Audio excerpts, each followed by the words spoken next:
ეხლა გავაზი. კი ბატონო. ხო, არის ცოტა განსხვავებული ფორმატის ჩვენი დღევანდელი შეხვედრა, როგორც გითხარით, კერძოდ. დღეს შევეცდებით, რომ განვიხილოთ კონკრეტული კლინიკური შემთხვევები, ჩვენი ყოველდღიური კლინიკური პრაქტიკიდან, რომელიც ეხება COVID-19 დაავადებულ პაციენტებს. ასევე ძალიან კარგი იქნება თუ თქვენთვის თქვენს ყოველდღიურ კლინიკურ პრაქტიკაში რომელიმე საინტერესო კლინიკურ შემთხვევას წარმოადგენთ და იმასაც განვიხილავთ და ამის შესახებ გვექნება დისკუსია. უბრალოდ ამ კლინიკური შემთხვევების განხილვის დროს ჩვენ შევეცდებით, რომ გამოვიყენოთ ის არსებული რესურსები, ჩვენს ხელთ არსებული რესურსები, რომელიც დაგვეხმარება კლინიკური გადაწყვეტილების მიღებაში. ასეთი რესურსები არის ბევრი, მრავალფეროვანია, ანუ თქვენი ასე ვთქვათ, ხელმისაწვდომობიდან გამომდინარე შეგიძლიათ გამოიყენოთ ძალიან ბევრი. უბრალოდ რამდენიმე მათგანი მე მინდა რომ რამდენიმე მათგანის შესახებ მოგაწოდოთ ინფორმაცია. პირველი რომელიც დღეს აქტიურად გვინდა რომ გამოვიყენოთ, ეს არის იგივე ბრიტანეთის სამედიცინო ჟურნალის საუკეთესო პრაქტიკის ვებგვერდი. ანუ ეს არის BMJ-ის best practice, ეგრეთ წოდებული, რომელზეც დარეგისტრირება, როგორც გითხარით, შეგიძლიათ აი გამოგზავნილი ლინკის მეშვეობით და ასევე წვდომის კოდის მეშვეობით, ასევე ქალბატონი ეკაც ცოტა ხანში შემოგვიერთდება და ისიც დაგეხმარებათ უშუალოდ დარეგისტრირებაში. აქ ეს რესურსები ხელმისაწვდომია ქართულ ენაზე, როგორც ხედავთ, ახლა მე სპეციალურად გახსნილი მაქვს COVID-ი, რადგანაც დღეს ჩვენი შეხვედრის თემა არის COVID-ი და ამ მკურნალობის ალგორითმებს და რეკომენდაციებს გამოვიყენებთ ჩვენი კონკრეტული კლინიკური შემთხვევებისთვის, რომელიც გვექნება. ასევე თქვენ შეგიძლიათ გამოიყენოთ საქართველოს საოჯახო მედიცინის ასოციაციის ვებგვერდი. აქ არის ეს GFMG, ანუ შეგიძლიათ აი ეს ვებგვერდი გამოიყენოთ, რომელიც არის საქართველოს საოჯახო მედიცინის პროფესიონალთა კავშირის და ამ ვებგვერდზე რეგულარულად და მუდმივად იტვირთება ის სიახლეები, რომელიც ხორციელდება ის აქტივობები, რომელიც ხორციელდება საქართველოს საოჯახო მედიცინის ასოციაციის მეშვეობით. აი მაგალითად, ნოემბრის თვეში ჩვენ უკვე ამ ვებგვერდზე ავტვირთეთ კორონავირუსის ინფექციის მსუბუქი შემთხვევების ბინაზე მართვის განახლებული პროტოკოლი, რომელიც შეგიძლიათ იხილოთ, როდესაც გადახვალთ და ამ განახლებულ პროტოკოლში თქვენ მოგეხსენებათ, რომ არის გარკვეული სიახლეები და ახალი რეკომენდაციები, რაც ბოლო 1 წლის განმავლობაში მოხდა COVID-19-ის მართვაში და უკანასკნელად ეს პროტოკოლი ჩვენ შარშან ნოემბერში განვაახლეთ და დავამტკიცეთ ჯანდაცვის სამინისტროს ვებგვერდზე, რაც დევს ახლა პორტალზე, მაგრამ მალე ალბათ სულ ამ კვირაში მოხდება ამ განახლებული პროტოკოლის დამტკიცებას და ატვირთვა ჯანდაცვის სამინისტროს ვებგვერდზე. უბრალოდ თქვენ თუ მანამდე ვერ მოახერხებთ, ასე ვთქვათ, ჯანდაცვის სამინისტროს ვებგვერდზე ამ პროტოკოლის ნახვა, შესაძლებელია ის ნახოთ აი აქ უშუალოდ GFM-ას ვებგვერდზე, ანუ საოჯახო მედიცინის ასოციაციის ვებგვერდზე და ეს დაგეხმარებათ, რა თქმა უნდა, გარკვეული კლინიკური გადაწყვეტილებების მიღებაში. აქ არის ასევე პაციენტის საგანმანათლებლო მასალაც, რომელიც ხშირად ჩვენ მოგეხსენებათ, რომ ჩვენი პაციენტები ბევრნაირ წყაროებს მიედმოედებიან, უამრავ ინფორმაციას კითხულობენ ინტერნეტში, რომელიც უხშირესად და უმეტესწილად არის არამტკიცებულებითი და მათ აქვთ რაღაც გარკვეული წარმოდგენები COVID-თან დაკავშირებით, რომელიც აბსოლუტურად არ შეესაბამება სინამდვილეს. აი ამ პაციენტის საგანმანათლებლო მასალაში, რომელიც არის საკმაოდ ვრცელი, არის ძალიან ვრცელი ინფორმაცია ყველა იმ ხშირად დასმულ კითხვებზე, რომელიც აწუხებთ პაციენტს დაწყებული სიმპტომების აღმოჩენის მომენტიდან, როგორ უნდა მოიქცეს, დამთავრებული უახლესი მკურნალობის მეთოდებით, როგორიც არის მონოკლონური ანტისხეულები, დაუშვათ რა უნდა იცოდეს პაციენტმა ამ მონოკლონური ანტისხეულების შესახებ. გარდა ამისა, GFM-ას ვებგვერდზე ასევე შეგიძლიათ ნახოთ სხვა აქტივობებიც, არა მხოლოდ COVID-თან, არამედ მოგეხსენებათ, რომ პირველადი ჯანდაცვისთვის ძალიან მნიშვნელოვანია ქრონიკული დაავადებების მართვა და ჩვენ წელს ზაფხულში ჩავატარეთ ძალიან ინტენსიური ტრენინგები უშუალოდ დიაბეტის და ჰიპერტენზიის მართვის ხარისხთან დაკავშირებით და აი ყველაფერი ამ ტიპი 2 დიაბეტის და არტერიული ჰიპერტენზიის მართვასთან დაკავშირებით პირველად ჯანდაცვაში ასევე შეგიძლიათ იხილოთ ამ ვებგვერდზე, სადაც ნახავთ ვიდეო ჩანაწერებსაც, ლექციების ჩანაწერებს, პრეზენტაციებს, გზამკვლევებს, რომლებიც დაბეჭდილია ამ დაავადებების მართვასთან დაკავშირებით და ასე შემდეგ. ანუ ეს ვებგვერდიც თქვენთვის იქნება ძალიან კარგი დამხმარე კონკრეტული კლინიკური გადაწყვეტილებების მიღებისას. ასევე მინდა გაჩვენოთ ძალიან კარგი და სასარგებლო და მტკიცებულებითი რესურსი, როგორიც არის up to date. ოღონდ ნუ სამწუხაროდ ეს არის მხოლოდ და მხოლოდ ინგლისურ ენაზე, ის ქართულ ენაზე არ არის. თუმცა up to date-ში COVID-ზე ინფორმაცია არის ხელმისაწვდომი ყოველგვარი გადასახადის გარეშე.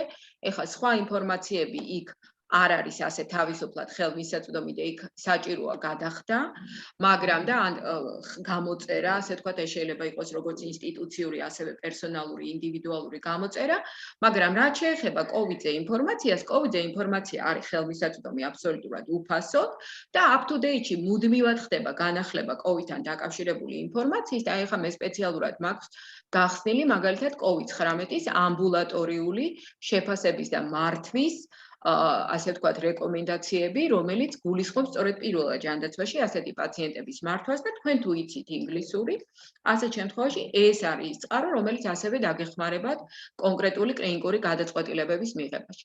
ეხლა უშუალოდ რატომ ვამახვილებ განსაკუთრებით ყურადღებას სწორედ აი ამ წყაროებზე და რამდენად მნიშვნელოვანი არის მტკიცებულებითი მედიცინა ყველა ექიმის ყოველდღიურ კლინიკურ პრაქტიკაში. სამწუხაროდ დღესდღეობით ჩვენ ჯერ კიდევ ძალიან ბევრი ხდება ისეთი შემთხვევები, როდესაც პაციენტებთან მიმართებაში ხშირად გამოიყენება რაღაც არამტკიცებულებითი მეთოდები, ანუ ის მეთოდები, რომელსაც არ აქვს არანაირი მტკიცებულებითი საფუძველი.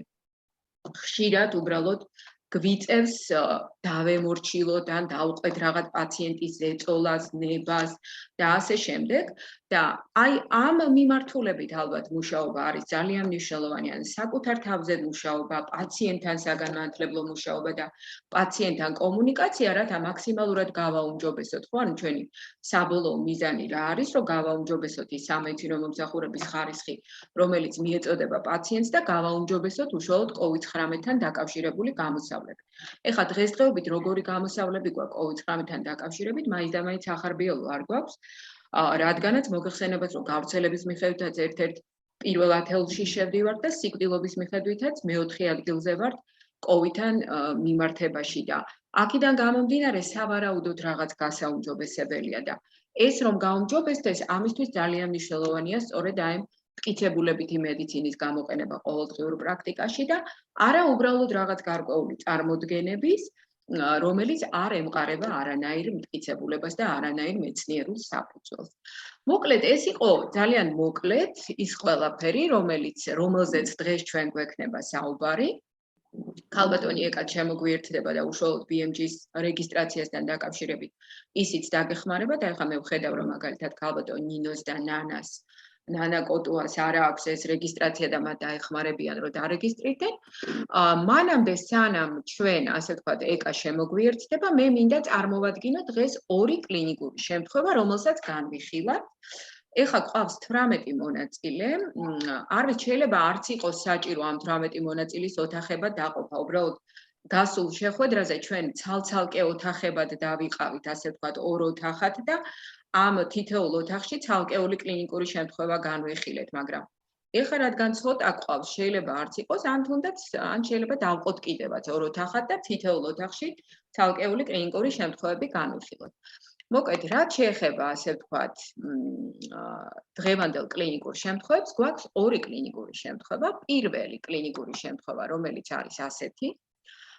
გიორგი არის 67 წლის პაციენტი, რომელსაც აქვს დადგენილი ტიპი 2 დიაბეტის დიაგნოზი და 4 დღის წინ მას განუვითარდა წყლისებრი დიარეა დღეში 5-6 ჯერ. ამჯერად უჩივის მხოლოდ ზოგად სისუსტეს. აღებული იქნა ტესტი კორონავირუსულ ინფექციაზე, რომლის შედეგიც არის დადებითი. არ არის ცხელება, არ არის ტაქიპნოე და ტახიკარდია. სისხლის წნევა არის 118/70-ზე. აღნიშნავს მუცლის მსუბუქად გამოხატულ ზოგად ტკივილს, სხვა ჩივილები არ აქვს. პაციენტს დანიშნული აქვს მეტფორმინი და დაპაგლიფლოზინი, ანუ მოგეხსენებათ, რომ დაპაგლიფლოზინი არის უახლოესი თაობის ანტიდიაბეტური მედიკამენტები, რომელიც მიეკუთვნება SGLT2 კლასის ინჰიბიტორებს და რომელიც მნიშვნელოვნად ამცირებს ხო გულსიზრახთა დაავადებებით გამოწვეულ რისკს, ანუ ეს კომპლექსური მიდგომაა დიაბეტის მკურნალობაში, არა მარტო გლიკემიის მკურნალობა, არამედ მკურნალობა GSD რისკის, ანუ გულსიზრახთა გართულებების რისკის. და აი ეს ორი პრეპარატი აქვს დანიშნული ამ ტიპი 2 დიაბეტის დროს. ინდივიდუალური გლიკომეტრიის ჩაქრის დონე სისხლში არის 4-დან 8 მილიმოლამდე.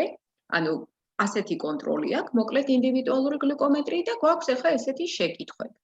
ანუ რა გვაინტერესებს, რა დამატებით ინფორმაციას მოვიძიებთ სატელეფონო კონსულტაციის დროს, უნდა შევაფასოთ პაციენტის ზოგადი რისკი, უნდა მივიღოთ გადაწყვეტილება პაციენტის მართვის ადგილის შესახებ და კონკრეტულად უნდა ჩამოვწეროთ ზოგადი რეკომენდაციები, რომელიც უნდა ვურჩიოთ, მედიკამენტები, რასაც ვურჩებთ, თვითმონიტორინგის გეგმაში რას ვურჩებთ, საყურადღებო ნიშნები, როდის უნდა დაგირეკოთ თქვენ, საგანგაშო ნიშნები, როდის უნდა გამოიძახოს 112-იან წავიდეს კლინიკაში და რა სიხშირით განახორციელებთ პაციენტზე მეთვალყურებას. ანუ რამდენ ხანში დაგეგმავთ განმეორებით კონტაქტს პაციენტთან. ეს არის ერთი კლინიკური შემთხვევა. ეხლა მინდა წარმოგიდგინოთ მეორე კლინიკური შემთხვევა ასევე. ანუ მეორე კლინიკური შემთხვევა ეხება 28 წლის მამაკაცს, რომელიც გადის ბინაზე სატელეფონო მონიტორინგს დადასტურებული COVID-19 პნევმონიის გამო. მისი დიაგნოზი დაისვა გუშინ კომპიუტერული ტომოგრაფიის მეშვეობით. ცხელება აქვს 27,8 გრადუსი, უმნიშვნელოდ გამოხატული მშრალი ხველა აქვს და დაღლილობა. აი აქაც ახლა გვაინტერესებს სატელეფონო კონსულტაციის დროს რა დამატებითი ინფორმაციის მოძიება გჭირდება, დავნიშნავთ თუ არა ლაბორატორიულ კვლევებს საერთოდ ან თუ დავნიშნავთ რომელს დავნიშნავ, როგორი იქნება თქვენი გადაწყვეტილება პაციენტის მართვის ადგილის შესახებ და ასევე გაინტერესებს რომ რა რეკომენდაციებს მივცემთ პაციენტს. ზოგადი რეკომენდაციები, მედიკამენტები, თვითმონიტორინგის გეგმა, საყურადღებო ნიშნები და საგანგაშო ნიშნები, ანუ როდის უნდა დაგირეკოთ თქვენ და როდის უნდა მიმართოს სასწრაფო სამედიცინო დახმარებას. ასევე აქაც გვაინტერესებს მეთვალყურეობის სიხშირე, ანუ რამდენ ხანში დავგეგმავთ პაციენტთან განმეორებით მონიტორინგს. ეს ორი კლინიკური შემთხვევაა, რომელთა განხილვაც გვინდა რომ დღეს განვახორციელოთ.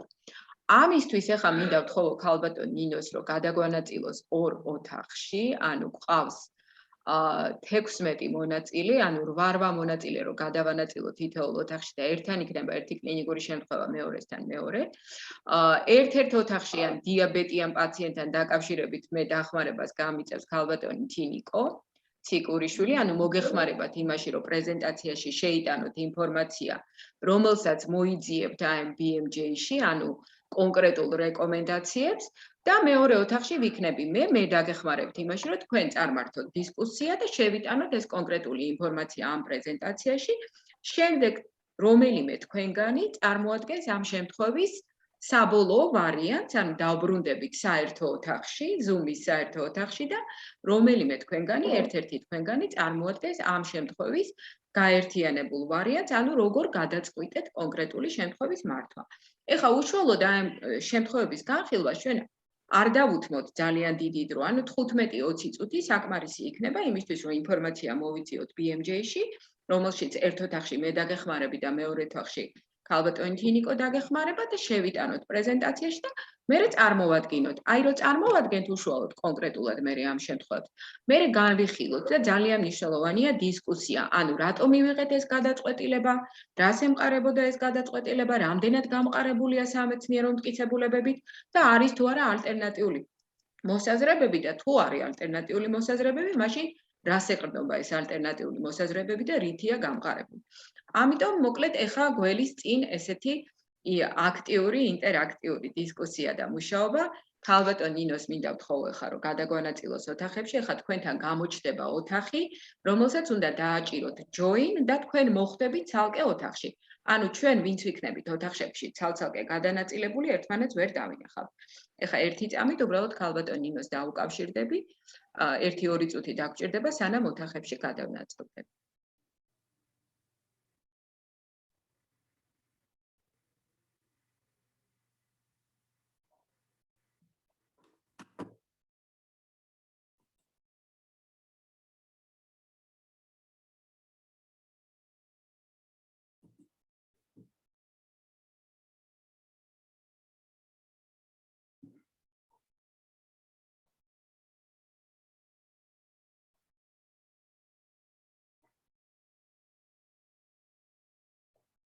ერთი-ორი წუთი და თქვენთან გამოჩნდება ეხა ფანჯარა, სადაც იქნება join. ანუ ნაწილი, ასე ვთქვათ, შეუერთდებით თინიკოს ოთახს, ნაწილი ჩემ ოთახს და ერთად გავივლით ამ შემთხვევას.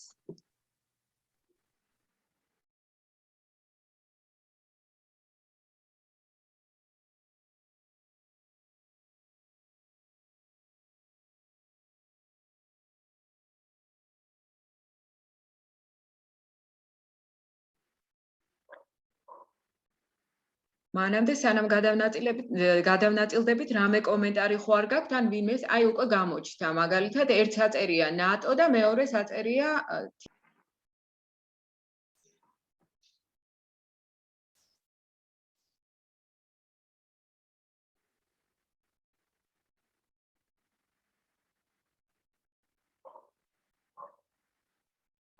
შემომიერთა მეტკაპიტალი სალამი ძვირფასებო კარგი, მარტო მეტკაპიტალი შემომიერთდა? კიდე მინდა ვიღაცები რომ შემოგვიერთდე. აჰა, ნანა კოტუა შემოგვიერთდა.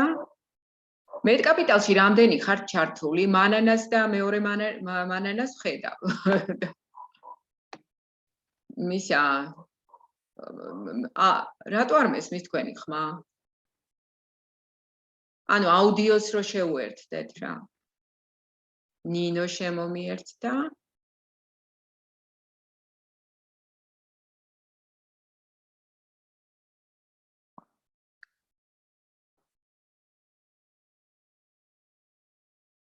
კაპიტან მედიკო, თქვენი ხმა არის მის და იქნებ მოკლედ აი join with audios, ანუ აუდიოს შეუერთდეთ რა, დაგეხმაროთ ვინმე რომ აუდიოს შეუერთდეთ.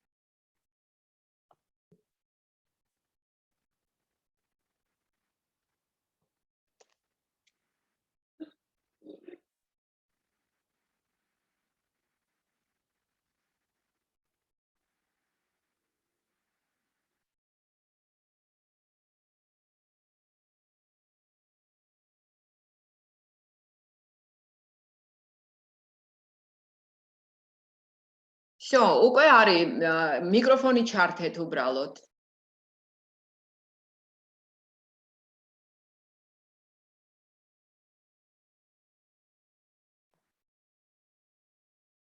აჰა, მეტკაპიტალს უკვე ჩაერთო მიკროფონი, ძალიან კარგი. ქალბატონი ნანა და ქალბატონი ნინო არიან.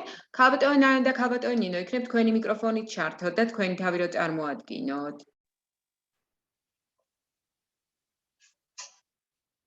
გამარჯობა ქალბატონი ნინო, თქვენი თავი რო წარმოადგინოთ. ნიუკიკნაძე, კოჯრის საექიმო ამბულატორიის დირექტორი. რომლის? კოჯორი. კოჯრის საექიმო ამბულატორია და ქალბატონი ნანა, თქვენც რო თუ შეიძლება.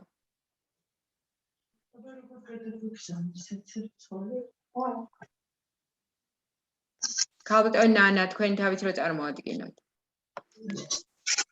დიახ, ნინო.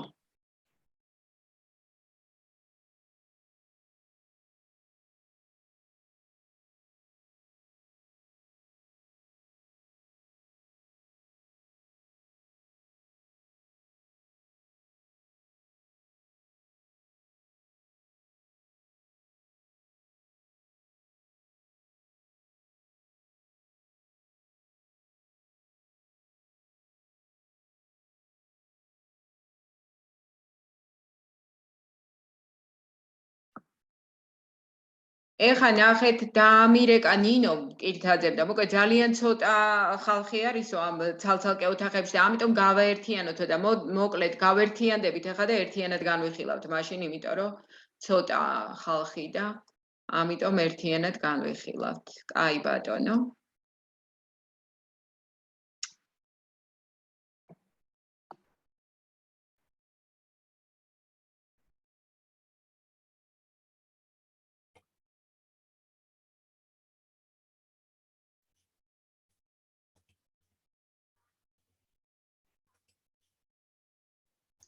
ნინო შეგიძლია დახურო ოთახები. მოკლედ არ გამოვიდა ამ ოთახებში გადანაწილება, იმიტომ რომ ძალიან ცოტა ხალხია და ამიტომ რაღაცა ერთიანად გადავწყვიტეთ რომ გაგვეკეთებინა. ძალიან კარგი. მე მგონა ეხლა გწერდი რომ ხო. კი ბატონო, ყველა შემოგვიერთდა, ანუ ოთახები არ გამოგვივიდა. ქალბატონი ეკაც შემოგვიერთდა, ეკა მივწერეთ შენი წვდომის კოდები, რამდენიმე არის დასარეგისტრირებელი, აი მაგალითად ქალბატონმა ნინო მოიწერა რომ დასარეგისტრირებელია და ასევე რა არის მე ვერ ვხედავ ჩეტს სამწუხაროდ სანამ შემოვიდოდი და თავიდან რო ჩააგდოთ თავიდან ჩავაგდებ თავიდან ჩააგდეთ ან სკრინშოტი ან რაღაც copy paste-ით გამომიგზავნე ნატო როგორც უფრო ადვილია და ანუ თავი არა ის უშუალოდ თავიანთი მეილები, ანუ აი ქალბატონი ნინო და ქალბატონი ნანა ჯობია რომ თქვენი მეილები ახლა გამოაგზავნოთ და ქალბატონი ეკა დაგვეხმარება BMG-ზე რეგისტრაციაში. მანამდე მოკლედ იმის გამო რომ ჩვენ არ გამოგვივიდა ესე ოთახებში დაყოფა, მე ახლა შევეცდები რომ მთლიან ოთახში განვიხილოთ ეს კლინიკური შემთხვევა. დავიწყოთ ეს პირველი კლინიკური შემთხვევა, ახლა დავიწყებ გაზიარებას. ანუ პირველი კლინიკური შემთხვევა შეეხებოდა შაქრიან დიაბეტს, ხო? აი ეხლავე, ეს არის პირველი. ეხება შაქრიან დიაბეტს, მოგეხსენებათ, ანუ არის პაციენტი 67 წლის, დადგენილი ტიპი 2 დიაბეტის დიაგნოზით. 4 დღის წინ განუვითარდა წყლისებრი დიარეა დღეში 5-6 ჯერ, ამჯერად უჩივის მხოლოდ ზოგად სისუსტეს. აღებული იქნა ტესტი კორონავირუსულ ინფექციაზე, რომლის შედეგიც დადებითია. არ არის ცხელება, ტაქიპნოე და ტახიკარდია, სისხლის წნევა არის 118/70-ზე, აღნიშნავს მუცლის მსუბუქად გამოხატულ ზოგად კიბილს, სხვა ჩივილები არ აქვს, პაციენტს დანიშნული აქვს მეტფორმინი და დაპაგლიფლოზინი, ანუ SGLT2 ინჰიბიტორი და ინდივიდუალური გლუკომეტრიით ჩაქრის დონე სისხლში 4-8 მმ/ლიტრის ფარგლებშია. ეხლა რა დამატებით ინფორმაციას მოვიძიებთ სატელეფონო კონსულტაციის დროს? ანუ რას ფიქრობთ თქვენ, რა გვჭირდება აქ რა დამატებითი ინფორმაცია და მოდით ვნახოთ რას გვეუბნება BMJ. ანუ BMJ-ზე რო გადავიდეთ აი best practice-ზე, რომელშიც თქვენ შეგიძლიათ აირჩიოთ ქართული მენიო, აი როგორც კი გადახდიხართ COVID-19-ზე და მართვაზე, ხო? გეუბნებათ რომ აირჩიეთ კომორბიდული მდგომარეობა. აი ვირჩევთ ახლა დიაბეტს, რომელიც არის ამ შემთხვევაში ხო კომორბიდული მდგომარეობა. და ამასთან ერთად მე როგორც კი დიაბეტს ავირჩევთ მკურნალობის ალგორითმის ჩვენება. და გვიჩვენებს მკურნალობის ალგორითმს უკვე დიაბეტთან დაკავშირებით. ანუ დიაბეტი გასაგებია, კი ბატონო და ვნახოთ. ეხლა თქვენი აზრით ამ პაციენტის მდგომარეობა, რომელსაც აქვს არ აქვს ცხელება, არ აქვს ტახიკარდია, არ აქვს ტახიპნოე, წნევა 118/70-ზე და არის დიარეა 5-6 ჯერ. მის მდგომარეობას როგორ შეაფასებდით? როგორც ბატონო? სუბუქი, ხო? ანუ ეს იქნება სუბუქი და კი ბატონო, იგივე შეგვიძლია ვნახოთ კრიტერიუმებშიც, აი აქ დიაგნოზის, ნახეთ კრიტერიუმებია. პირდაპირ, ანუ როგორი არის დაუშვათ ამ დაავადების კრიტერიუმი, ხო?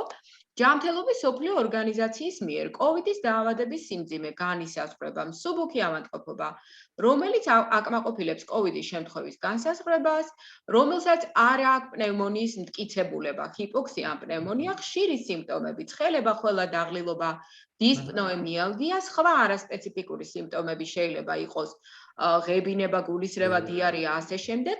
ხანდაზმულ და იმუნოსუპრესირებულ პირებს შეიძლება გამოვლინდეს ატიპიური სიმპტომები და ორსულობის ფიზიოლოგიური ადაპტაციის სიმპტომები ან ორსულობასთან დაკავშირებული გვერდითი მოვლენები ან სხვა დაავადება შეიძლება ემთხვეოდეს COVID-ის სიმპტომებს.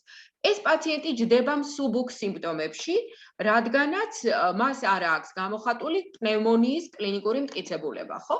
შესაბამისად, გვეუბნებიან, რომ რა დამატებითი ინფორმაცია გჭირდება სატელეფონო კონსულტაციის დროს. რა დამატებით ინფორმაციას მოიძიებდით და რა ვნახოთ, რა გადავამოწმოთ, დაუშვათ იგივე BMJ-ში. რა გჭირდებათ? თუთას თავიდან რატო რა უწევდება მე ჯერჯერობით სითხეთის შეავსებს და იქნება. სითხე რო შეავსო დეჰიდრატაციის ხარისხი არ გვაინტერესებს დაუშვათ, ანუ ღებინებაც აქვს თუ არა.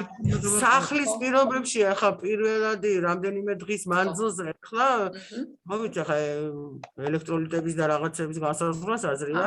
არა, ესე ვერა. რა თქმა უნდა, ანუ ვერ განსაზღვრათ, უბრალოდ ანამნეზში რა გვაინტერესებს კიდევ დამატებით. ანუ 4 დღეა სულ დიარეა. 4 დღე აქვს დიარეა, დღეში 5-6 ჯერ. ანუ აი ნახოთ ახლა მაგალითად ანამნეზის და გასინჯვის დროს რა გვინდა, ხო? და პლუს დიაბეტი აქვს. აი შევხედოთ ახლა ანამნეზის და გასინჯვის დროს რას გვეუბნებიან.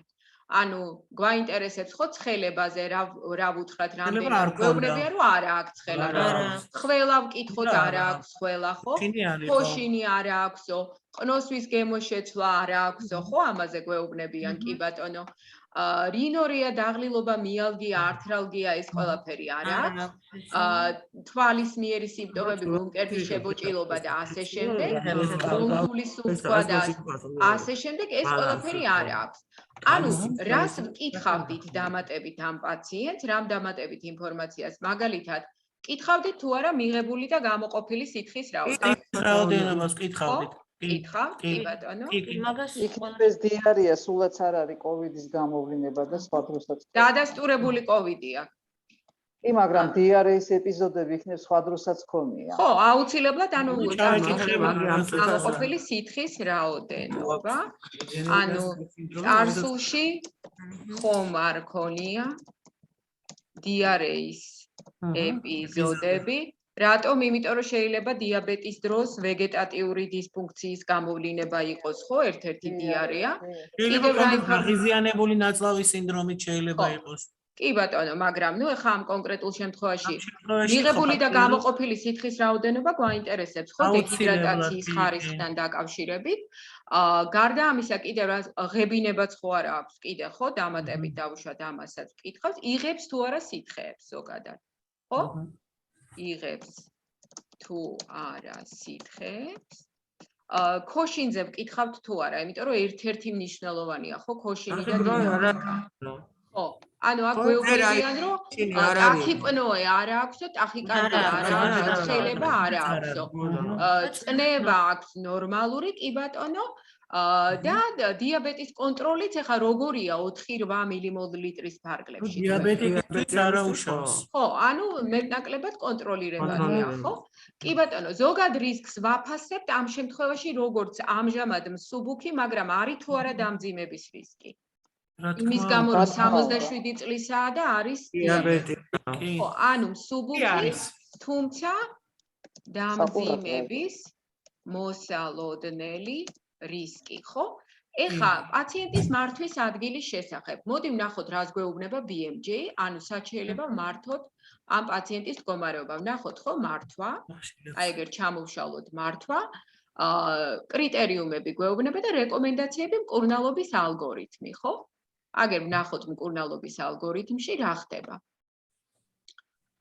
ვირჩევთ ისევ დიაბეტს, ვირჩევთ მკურნალობის ალგორითმის ჩვენებას, გამოდის ასე ვთქვათ მსუბუქი დიაბეტი, ხო, ამ შემთხვევაში მსუბუქი COVID-19 უпростоლად, განიხილეთ სახლში იზოლირების ვარიანტი. პირველი რიგის არის ეს, ხო? ანუ გვეუბნებიან, რომ პაციენტების მართვა შესაძლებელია სამედიცინო დაწესებულებაში, ან საზოგადოებრივ დაწესებულებაში, ან სახლის პირობებში. სახლის პირობებში იზოლირება შეიძლება მოწოდებული იყოს შემთხვევათა უმეტესობაში. ან გადავიტანოთ ეს პირდაპირ copy-paste-ით შეგვიძლია, ხო, ეს ამბავი, იმიტომ რომ სახლის პირობებშია რეკომენდებული. ანუ როგორი იქნება თქვენი გადაწყვეტილება, პირდაპირ შეგვიძლია, რომ სახლის პირობებში იზოლირება შეიძლება მოწოდებული იყოს შემთხვევათა უმეტესობაში, რეკომენდებულია ტელემედიცინა ან ვიზიტები, ხო? ვნახოთ ახლა კიდე რას გვეუბნება BMJ, ანუ მკურნალობა ლოკაციის შესახებ გადაწყვეტილება ეფუძნება ჯანმრთელობის ადგილობრივი ორგანოების მითითებებს და ხელმისაწვდომ რესურსებს და თქვენ მოგეხსენებათ, რომ ქონდა მდგომარეობა, როდესაც მაგალითად ჩარშა ნოემბერ-დეკემბერში არათუ ასეთ მსუბუქი პაციენტები უმძიმეს პაციენტების კი ვერ თავსდებოდნენ, ხო, ჰოსპიტალში, იმიტომ რომ ჰოსპიტალური რესურსი ქონდა სერიოზულად შეზღუდული და ამიტომ აქედან გამომდინარე მკურნალობის ლოკალიზაციის შესახებ გადაწყვეტილება შეიძლება იყოს განსხვავებული. ეხა შემდეგი, ასე ვთქვათ, კითხვა, ანუ კი ბატონო, ამ პაციენტს ვტოვებ დავუშვათ ბინაზე და ბინის პირობებში ვაწარმოებთ იზოლაციას. ეხლა დამატებითი კითხვა აქ არის იმასთან დაკავშირებით, დაწვრილებით ჩამოწეროთ თქვენი რეკომენდაციები პაციენტისთვის. ზოგადი რეკომენდაციები, აი რას ურჩევთ ესეთ პაციენტს და როდის გიხდით ნატო შეიძლება დამიმატებინა ოქსიგენაციის სტატუსსაც ძალიან დიდი მადლობა თინიკო. შევაფასებდით თუ არა პაციენტის, ანუ აი აქ აქვს თუ არა პულსოქსიმეტრი? ხო? თამბაქოს მოწევის სტატუსს, რადგან მამაკაცია. როგორია? მე სოციალურ გარემოსაც შევაფასებდი, მერე თამბაქოს წევა აუცილებლად მწეველობა გვაინტერესებს, ხო? იმიტომ რომ წონაც აუცილებლად სიმსუქნის წონა, კი ბატონო, იმიტომ რომ ჭარბი წონა არის ერთ-ერთი რისკი და სოციალური გარემო აუცილებლად, ხო? იმიტომ რომ ვინაზე იზოლირებას განვიხილავთ იმ შემთხვევაში, თუ ამ პაციენტს აქვს სოციალური მხარდაჭერა. აი, ანუ ესენი ყველაფერი განვიხილეთ, ეს ამოვწიოთ აქ. ასე, ეხა შემდეგი, ანუ კარგი. ზოგად რეკომენდაციებში რას ურჩევთ ამ პაციენტს? გლუკოზის მონიტორინგი ანუ აი ესეთ პაციენტს ახლა სატელეფონო მონიტორინგს როცა უწევთ, რას ურჩევთ? სითხეები, ხო, სითხეები, საშიშროების ნიშნების ფიზიკური ამოწმება. აქტივობა, ფიზიკური მიერი აქტივობა. ფიზიკური შეძლების აქტივობა, დაგვარა, ხო? თვითი ვარჯიშები. კონტაქტების იზოლაციასთან დაკავშირებით არ მიაწოდებთ რა რეკომენდაცია? უნდა, რა თქმა უნდა. კონტაქტების მართვა, ხო? რა თქმა უნდა. კი ბატონო. ვარჯიში. ხო, ფიზიკური აქტივობა. ეხა მოდი. სწორია, ხო? ნახეთ, ეხლა ვნახოთ, დავუშვათ როგორი არის აქ ხამხლებ დაავადებებთან დაკავშირებული ასე ვთქვათ რისკ ფაქტორები. რისკ ფაქტორების მქონე პაციენტებს მკვაცრად დააკვირდით და განიხილეთ, სად ჯობია მათი მკურნალობა. ანუ გაითვალისწინეთ კარდიოლოგიური დაავადებები, შაქრიანი დიაბეტი, ფქოდი და ასე შემდეგ. ხანდაზმული და სისუსტის მაღალი ხარისხის, ანუ ეგრეთ წოდებული frail სიკვდილობის მომატებული რისკია და ურჩიეთ პაციენტმა და მათმა ოჯახის წევრებმა მიიღონ ინფექციის და პრევენციის და კონტროლის სათანადო ზომები, ხო? ანუ ეს ყველაფერი ეხება უშუალოდ აი ამ ასე ვთქვათ პირველი რიგის მკურნალობას. მერე გვაქვს ასე ვთქვათ პლუს მეტვალყურეობა და სიმპტომური მართვა და დამხმარე მოვლა. ანუ სიმპტომურ მართვაში რა ხდება, ნახეთ, აი თაფლთან დაკავშირებით იყო ხოლმე ყოველთვის რომ მეტაანალიზით დადგინდა რომ თაფლი უპირატესია სტანდარტულ მკურნალობასთან შედარებით მაგალითად ხველის საწინააღმდეგო წამლებთან. ზედა ადეკვატური კვება და წყლის მიღება ეს არის ხო მნიშვნელოვანი.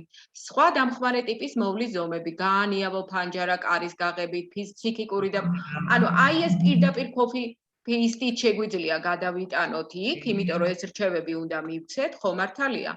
ანუ აი ეს რომ ურჩიეთ პაციენტებს ოთახი გაანიავონ, ყველა პაციენტს ესაჭიროება ფსიქიკური და ფსიქოსოციალური მხარდაწერა, შესაბამისად მართეთ უძილობის, დეპრესიის ან შფოთვის სიმპტომები. ეხლა მოდით ვნახოთ მედიკამენტებთან დაკავშირებით რას ურჩევდით ამ პაციენტს. ეს პაციენტი ღებულობს ეხლა მაგალითად მეტფორმის და დაპაგლიფლოზინს და ანუ რა უნდა ვუთხრათ, გააგრძელოს ეს მედიკამენტები, აუცილებლად მედიკამენტები გააგრძელოს. თავისი გააგრძელოს. ხო, აი ხა მედიკამენტს კიდე რამეს დაამატებდით? არა. კი, სიჩეზე ხო ვთქვით და აი ხა ნახოთ აქ რა ხდება. ანუ კეტოაციდოზის განვითარების რისკს. ხო, კი და ანუ რას ვეტყოდით ამიტომ? ამ ყველაფერს კონსულტირება ენდოკრინოლოგთან მაინც აი შემდგომი მართვის. ნახეთ, აი მიეცით რეკომენდაციები პაციენტებს დიაბეტის დამოუკიდებლად მართვის შესახებ. ნახეთ რა ხდება. აი აქ ვეუბნებიან, პრაქტიკული რჩევა არის ესეთი. ეხლა ეს არის ტიპი 2 დიაბეტი, ხო? გახსოვდეთ, რომ ავადმყოფობის დროს სისხლში გლუკოზა შეიძლება მომატებული იყოს, თუნდაც როცა პაციენტი ვერ იკვებება, COVID-19-ის მქონე პაციენტებში, როგორც ჩანს, კიდევ უფრო მაღალია ჰიპერგლიკემიის რისკი კეტონებით, მეორე ტიპის დიაბეტის ფონზეც კი განსაკუთრებით თუ პაციენტი იღებს ნატრიუმ გლუკოზა 2 კონტრანსპორტერის ინჰიბიტორს, ანუ რომელსაც ჩვენი პაციენტი იღებს. ამიტომ ნახეთ აქ რას გვეუბნებიან, ეხლა მეორე ტიპის დიაბეტის მქონე პაციენტებში, რომლებიც რეგულარულად მოიხმანენ SGLT2 ინჰიბიტორს, COVID-19-ის შესახებ შეთანხმებული განცხადებების უმრავლესობა რეკომენდაციების მიხედვით უნდა შეწყვიტონ ამ მედიკამენტების მიღება მწვავე ავადმყოფობის დროს. ანუ აი ეს შეგვიძლია პირდაპირ გადავიტანოთ, იმიტომ რომ ისინი იმყოფებიან აი ამ ინჰიბიტორებით საბედნიეროდ ჩვენთან ნაკლებად. ასეთი პაციენტები ნაკლებად ხდება. ხო, საბედნიეროდ თუ სამწუხაროდ არ ვიცი. მაგრამ გადავიტანოთ ეს. ანუ ნახეთ აი უბრალოდ მე ამიტომ გიჩვენებთ ამის დემონსტრირებას, რომ რამდენად მნიშვნელოვანია ევიდენსის გამოყენება რა ყოველდღიურ ჩვენს კლინიკურ პრაქტიკაში, რომ ეს ევიდენსი ძალიან ბევრ რაღაცას გვაძლევს, ასე ვთქვათ. ერთი წუთი მოკეთ, ახლა ძალიან დიდი გამომივიდა ფონტი და ფონტი უნდა დავაპატარავო, ასე. აბატონო, უცბად დავაპატარავეთ ეს ფონტი. ანუ ეგეთი ამბავი. ეხლა რა შეიძლება თვით მონიტორინგის გეგმას? რას ურჩევდით? რისი მონიტორინგი აწარმოოს? სხვა შორის აი ჩვენს განახლებულ პროტოკოლში არის ძალიან კარგი თვით მონიტორინგის გეგმა. შემიძლია გაჩვენოთ ასევე ამ თვით მონიტორინგის გეგმა, რა უნდა ვურჩიოთ და რა თქმა უნდა BMJ-შიც არის თვით მონიტორინგის გეგმა, კერძოდ რას ურჩევთ პაციენტს, ხო? პრაქტიკული რჩევები სახლში, როდესაც არის, რა უნდა გამოიყენოს. ეხა ეს მედიკამენტებთან კონტროლი და ხო. სატურაციის რა თქმა კონტროლი, უნდა. წვევის კონტროლი. კი, აუცილებელია წნევის კონტროლი, სატურაციის ება, კონტროლი, ხოშინის, სატურაცია. სუნთქვის გაძნელების მონიტორინგი. აი, ნახეთ ზუსტად ეხა აი ამ GFM-აზე, ეხა მე გაჩვენებთ ჩვენს პროტოკოლსაც, აი ეს განახლებულ პროტოკოლს, სადაც პირდაპირ ბოლოში დანართის სახით მოცემულია რა უნდა აკონტროლოს პაციენტმა სახლში, როდესაც ის იმყოფება სახლში. აი, ასეთი ამბები გვაქვს აქ, ერთი წუთი. დისტანციური მონიტორინგის დროს გასათვალისწინებელი საკითხები. მიმდინარე სიმპტომების შეფასება, სასიცოცხლო ნიშნებზე დაკვირვება, მაგალითად დღეში ერთხელ სხეულის ტემპერატურას, აი ეს პირდაპირ შეგვიძლია ესე გადავიტანოთ. ქოშინის ხარისხის განსაზღვრა, მიღებული და გამოყოფილი სიხის რაოდენობა, ხო? ხო შეგვიძლია ეს პირდაპირ გადავიტანოთ აქ თვით მონიტორინგის გეგმაში, აი ესე. ანუ სხეულის ტემპერატურა, სისხლის წნევა, გულისცემის სიხშირე, სუნთქვის სიხშირე, სატურაცია, ასაკობრივი ნორმების გათვალისწინება, საჭირო ქოშინის ხარისხი, მიღებული და გამოყოფილი სითხის რაოდენობა. ეხა საყურადღებო ნიშნები, როდის გირეკავთ? როდის დაგირეკავთ? მითხარით აბა? როცა სიცხე აუწევს. მაღალი, ანუ როდის? ანუ ტემპერატურა რომელიც სიცხე აუწევს ექვემდებარება ტემპერატურა მეტი რომელზე? ექვემდებარება 39-ზე.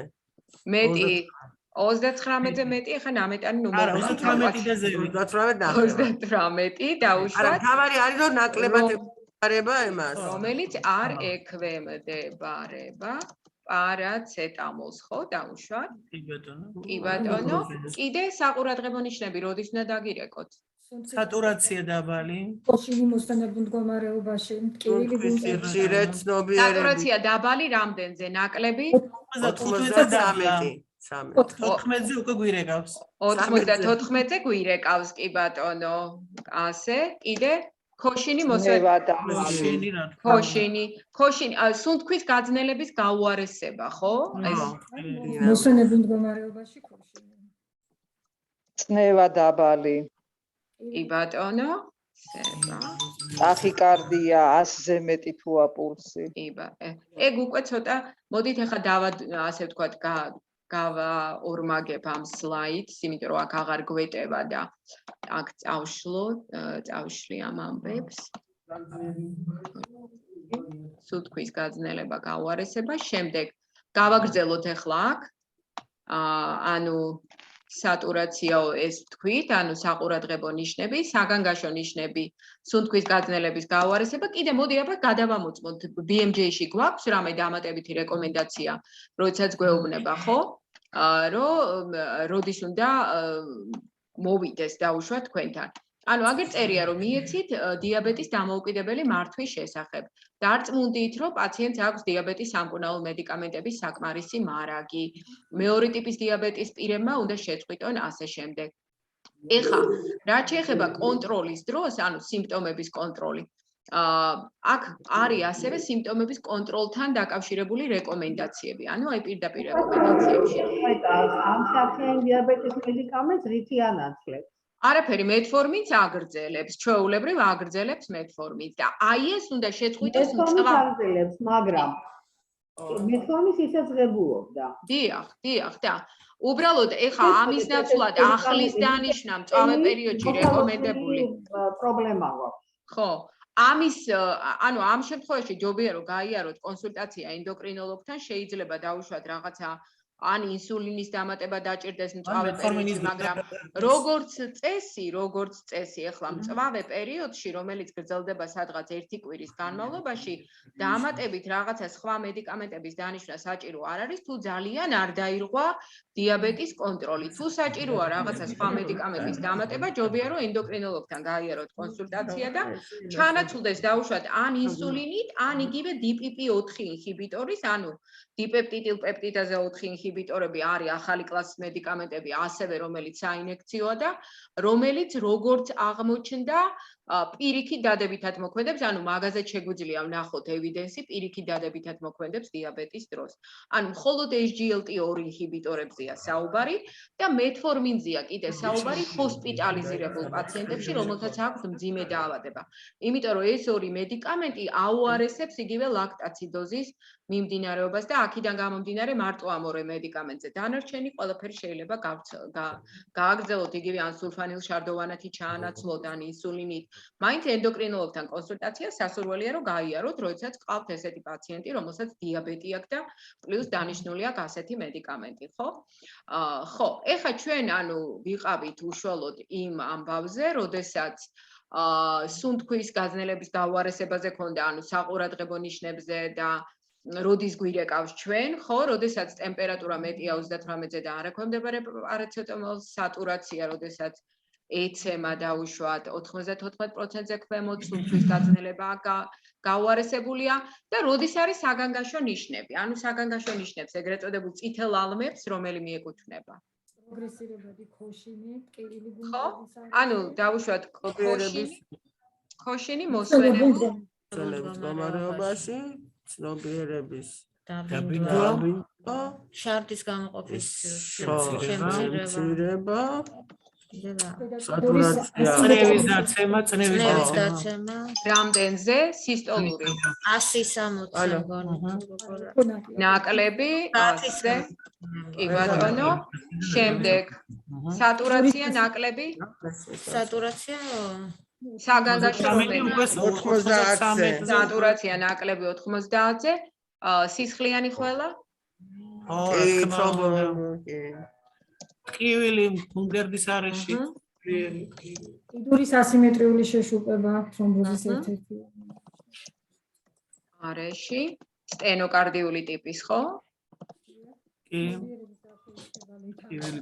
ტიპის და კიდურის ასიმეტრიული შეშუპება ეს არის საგანგაშო და რამდენ ხანში დაგეგმავთ გამეორებით კონტაქტს პაციენტთან ანუ ასეთ შემთხვევაში ეხა ნახეთ როდესაც გვაქვს დამძიმების რისკი ასეთ შემთხვევაში რამდენ ხანში დაგეგმავთ განმეორებით კონტაქტს მეორე დღეს კონტაქტები აუცილებელია მე მესამე დღეს მეორე დღეს ეხა ნახეთ აი მონიტორინგის სიხშირესთან დაკავშირებით ასევე არსებობს გარკვეული რეკომენდაციები რა როდესაც პაციენტი არის დამძიმების რისკის ქვეშ ამ შემთხვევაში ტელემონიტორინგი ანუ აი მეთვალყურეობა შეგვიძლია ვნახოთ მონიტორინგი პირდაპირ და ვნახოთ ხო რა სიხშირით არის რეკომენდებული სტაბილურ შემთხვევაში შეიძლება ყოველ მესამე დღეს დავუკავშირდეთ აი მონიტორინგის დროს სასიცოცხლო ნიშნები ადრეული გაფრთხილების ქულათა სისტემა ანუ ეგრეთ წოდებული ნიუსი ოღონდ ნიუს ძირითადად ვიყენებთ როდესაც პირისპირ გავსინჯავთ ხო ორსულები გაწერის შემდგომი მეთვალყურეობა პროგნოზული ქულები აქვე არის და ანუ მონიტორინგთან დაკავშირებით ჩვენს პროტოკოლშიც გვაქვს ესეთი ასე ვთქვათ რეკომენდაცია რომ თუ არის საყურადღებო პაციენტი რომელიც ახლა ამ კონკრეტულ შემთხვევაში გვყავს ასეთ საყურადღებო პაციენტთან ყოველ დღე ჯობია რომ მეორე დღეს ხო მონიტორინგი ყოველ მეორე დღეს მონიტორინგი და თუ არის სტაბილური და მსუბუქი შემთხვევები როდესაც არ არის დამძიმების რისკის ჯგუფი ასეთ შემთხვევაში ყოველ მესამე დღეს დარეკვა არის სრულიად მისაღები ერთი რამე კიდე რაც მინდა რომ გკითხოთ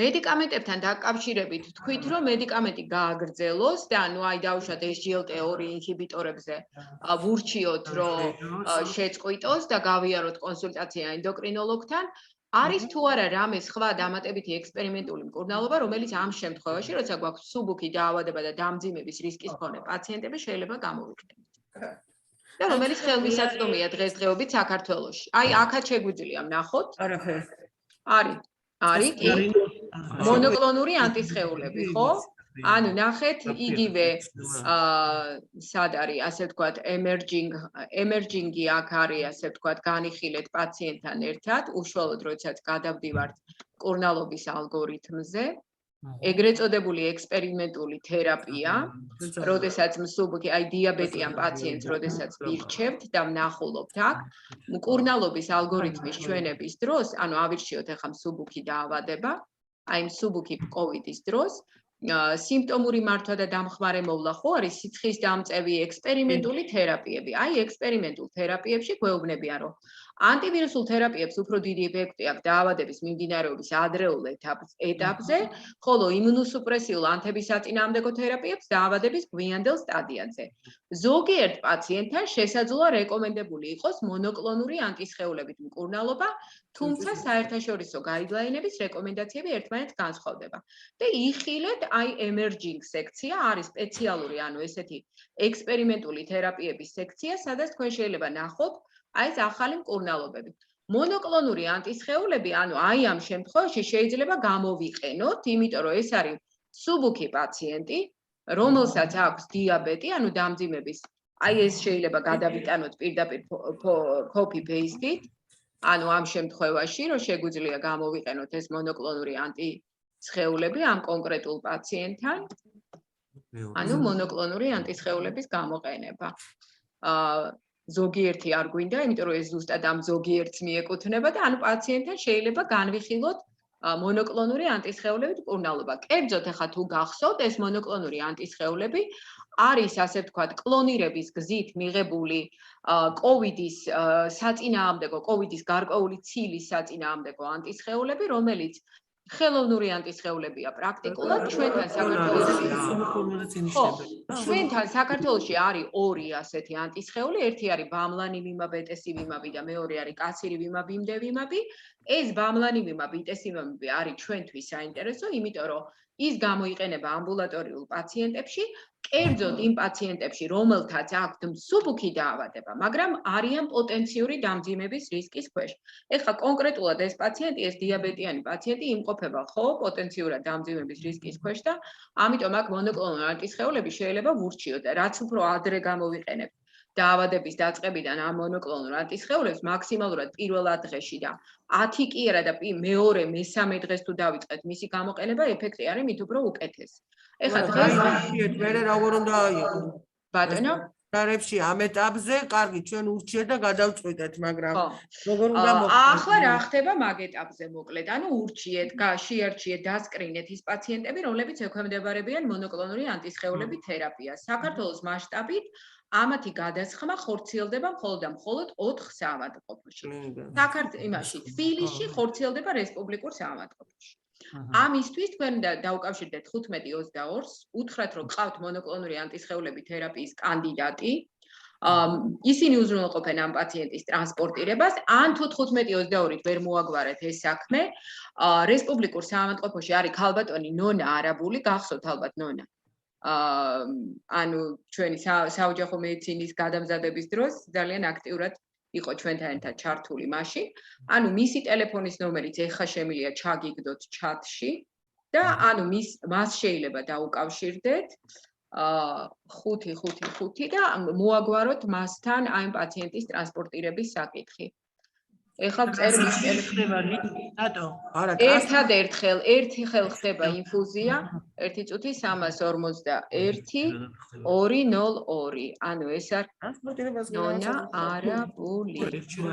აი ბატონო, ჩაგიგდეთ ჩატში და შეგიძლიათ გამოიყენოთ მოკლედ ამ ქალბატონის საკონტაქტო ინფორმაცია, როდესაც გეყოლებათ ესეთი პაციენტი, ვინც არის მონოკლონური ანტისხეულების თერაპიის კანდიდატი. ეხლა ჩვენთან ძირითადად თბილისია ჩართული და ამიტომ თბილისზე ჩავაგდე ინფორმაცია, თორე ეხლა რეგიონებში, მაგალითად ქუთაისში ჩხობაძის საავადმყოფოა, სადაც ამათ უსხამენ, იქ სამეგრელოში ზუგდიდის ცენტრალური კლინიკური საავადმყოფო და ასე შემდეგ.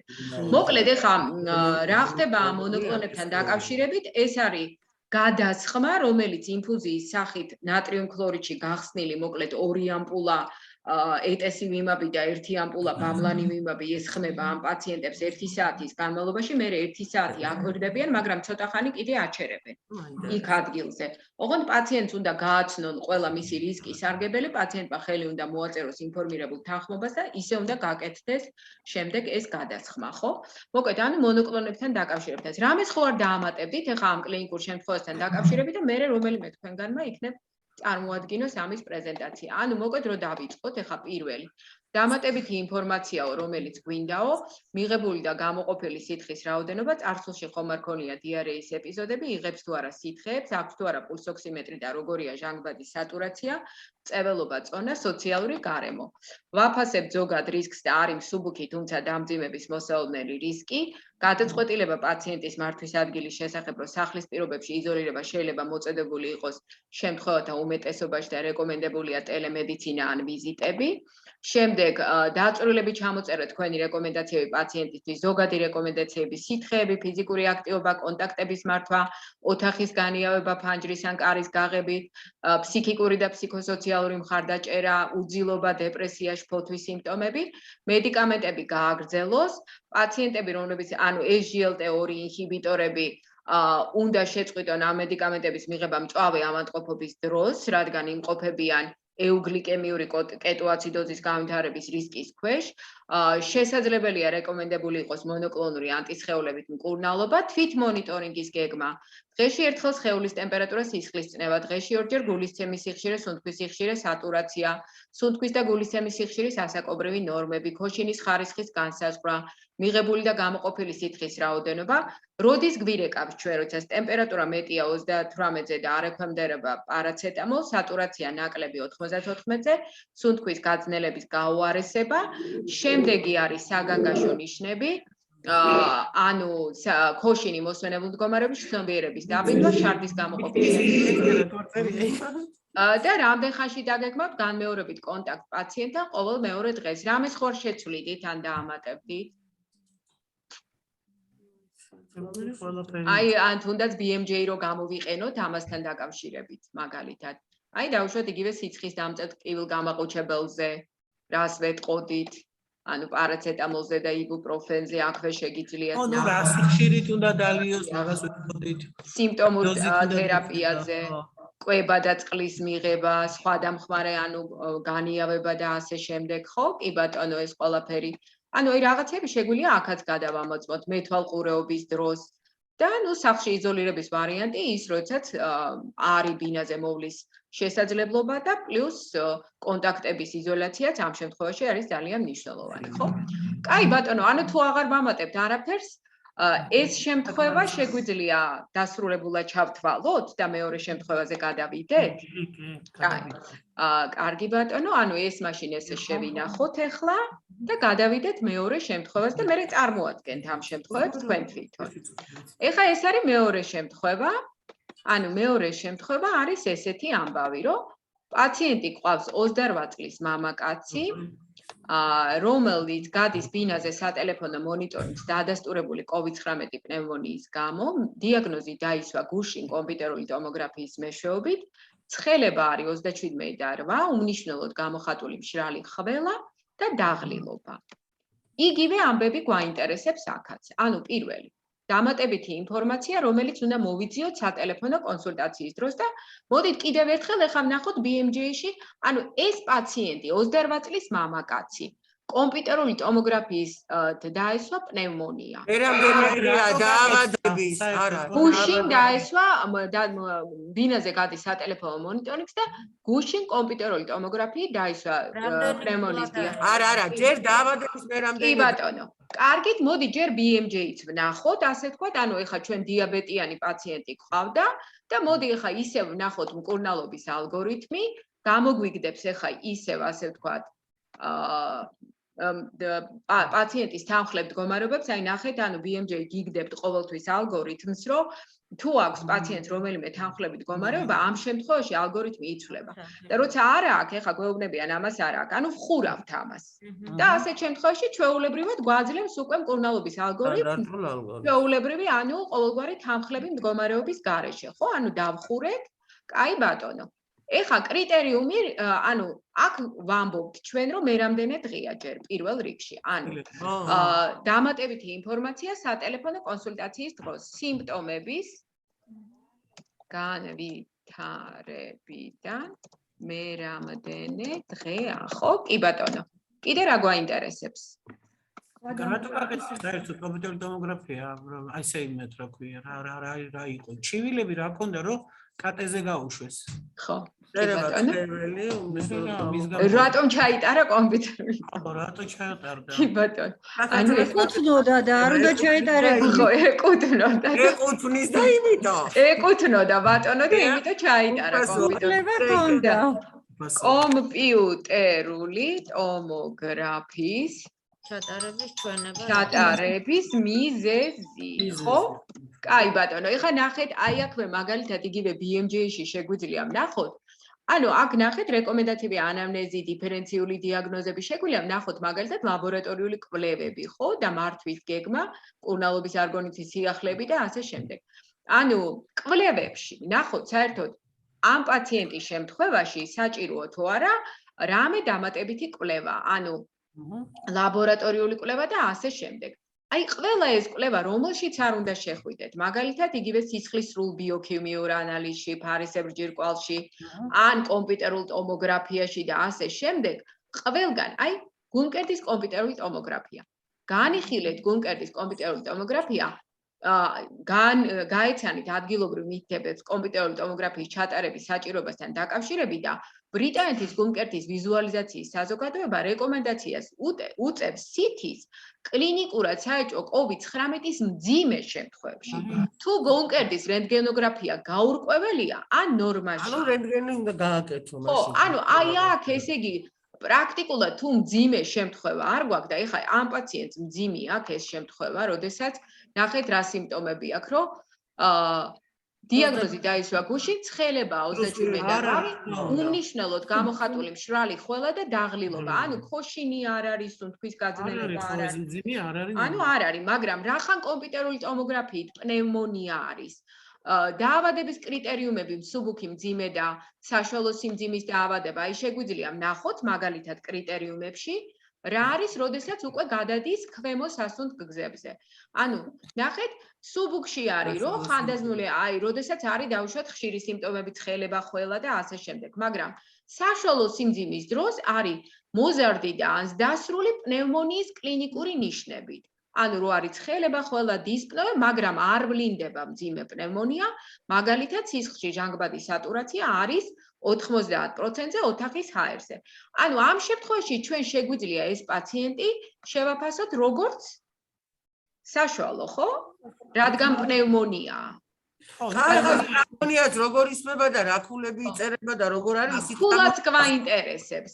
ხომართალია. ანუ პნევმონიის კომპიუტერული ტომოგრაფიის ჩატარების მიზეზი პნევმონიის ხარისხი. კი ბატონო. შემდეგ დამატებითი ინფორმაცია კიდე რა გვინდა? აქაც გვჭირდება, ხო? ანუ იგივე მე რამდენი დღეა ვკითხეთ, ანუ ცხელება 37 რვა არის, ხველა არის, დაღლილობა. ვკითხოთ, ქოშინი გვაინტერესებს არა? აუცილებლად, კი. ქოშინი და მისი დინამიკა. სიხშირე? კონფერენცია დათვეზე. სუნთქვის სიხშირე.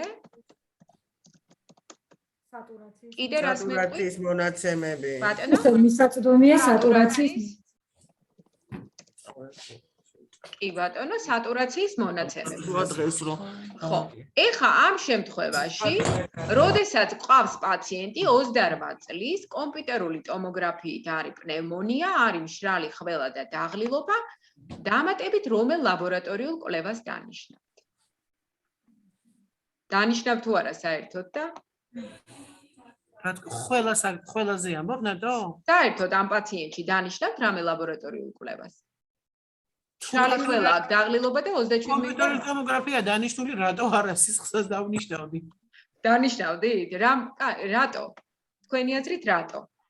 რატო დავნიშნავდი? ხველება თუ გრძელდება და სატურაცია, აი სატურაციას აქვს ძალიან დიდი მნიშვნელობა. ანუ გააჩნია, ხო, სატურაციას.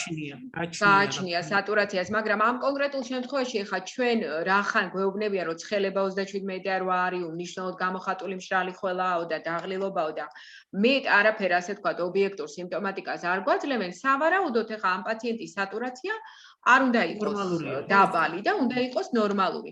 ამიტომ ასეთ შემთხვევაში ლაბორატორიული კვლევები რამდენად მიზანშეწონილია. ან ნახეთ იგივე არ არის მიზანშეწონილი, იმიტომ რომ ჯანმრთელობის მსოფლიო ორგანიზაციით ლაბორატორიული კვლევები უნდა დაინიშნოს მხოლოდ და მხოლოდ მძიმე პაციენტებში, ხო? ანუ ამ შემთხვევაში ეხა ლაბორატორიულ კვლევებს ალბათ ჯერჯერობით არ დავნიშნავთ ყოველ შემთხვევაში. ამ ეტაპზე ლაბორატორიულ კვლევებს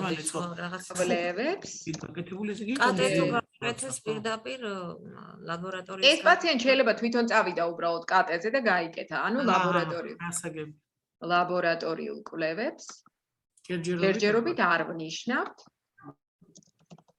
აბსოლუტურად გაუგებელია ესე კატეს თვითნებურად იკეთებს პაციენტი და უკეთებენ? ეხა ეს არის უბრალოდ კლინიკური შემთხვევა. როგორ არ უკეთებენ, კაცო, ყველაფერს უკეთებს, თუ ფულს გადაიხდის, რა თქმა უნდა. რაზეა ლაპარაკი, თვითნებურად ყველაფერი შეიძლება გადაიხადოს. საერთოდ არის თქვა დაზიანების ხარისხი? ბატონო? არ ვიცი დაზიანების ხარისხი საერთოდ. არ ვიცი ჯერჯერობით დაზიანების ხარისხი, მაგრამ იმის გამო რომ მოცემული გვაქვს ესეთი მონაცემები, რომ ანუ 37 და 8-ზე მეტად არ არის. უმნიშვნელოდ გამოხატული მშრალი ხველაა და უბრალოდ დაღლილებაა და COVID დადასტურებული პნევმონიის გამო ბინაზე გადის სატელეფონო მონიტორინგს, რადგან ბინაზე გადის სატელეფონო მონიტორინგს, სავარაუდოდ ეს არ არის მძიმე შემთხვევა. ანუ მაქსიმუმ არის ტემპერატურა სიმძიმეს არ განსაზღვრავს. არა, აქ სიმძიმე გასაგებია. ეს ეკვივალენტი სუნთქვის უკმას, აქ სატურაციაც არ აქვს. ხელოვნების პერვეტყვით რომ ამას ანალიზები არ უნდა გაუკეთოს, ეს დაღრილობა. ეხლა აქ არ არის მითითებული, რომ ძლიერ არის გამოხატული დაღლილობა თუ ეს შეიძლება იყოს ეკვივალენტი სუნთქვის უკმასისათვის. ეს დიდი ხო არის, რომ წავიდა, არავის შეეკითხა მოსაზრება. გაკლია ინფორმაცია, თუ დამატებით ინფორმაცია ვერ დავაზუსტებ, ალბათ ვერ გადაწყვეტ ერთ მნიშვნელობას. ანუ აქ იმის გამო, რომ ჩვენ არ გვაქვს დამატებითი ინფორმაცია დაუშვათ იგივე სატურაციის შესახებ, სუნთქვის სიხშირის შესახებ და ასე შემდეგ, ვთვლით, რომ რადგან მხოლოდ და მხოლოდ ეს მონაცემები გვაქვს, სავარაუდოდ დანარჩენი მონაცემები უნდა იყოს ნორმის ფარგლებში. და ამიტომ რადგან სავარაუდოდ დანარჩენი მონაცემები ნორმის ფარგლებშია, ამ ეტაპზე არ გვჭირდება ლაბორატორიული კვლევები, თორე მერე რა თქმა უნდა, ეხლა თუ დამძიმდა მდგომარეობა და თუ სატურაცია დაეცა და სუნთქვის სიხშირე მოიმატა და გააჩნია პნევმონია კიდე რა ხარისხის არის, ამის მიხედვით რა თქმა უნდა, მერე შეიძლება გამოსაზღვროთ, ხო, ლაბორატორიული კვლევების საჭიროება. უბრალოდ აქ რადგან მხოლოდ ეს მონაცემები გვაქვს, რომ ცხელება, უმნიშვნელოდ გამოხატული მშრალი ხველა და დაღლილობა ითვლება, რომ დანარჩენი მონაცემები არის ნორმის ფარგლებში, თუმცა ჩვენ გვაინტერესებს, ხო, ეს მონაცემები, ანუ დროთა განმავლობაში ეს მონაცემები აუცილებლად უნდა ვაკონტროლოთ.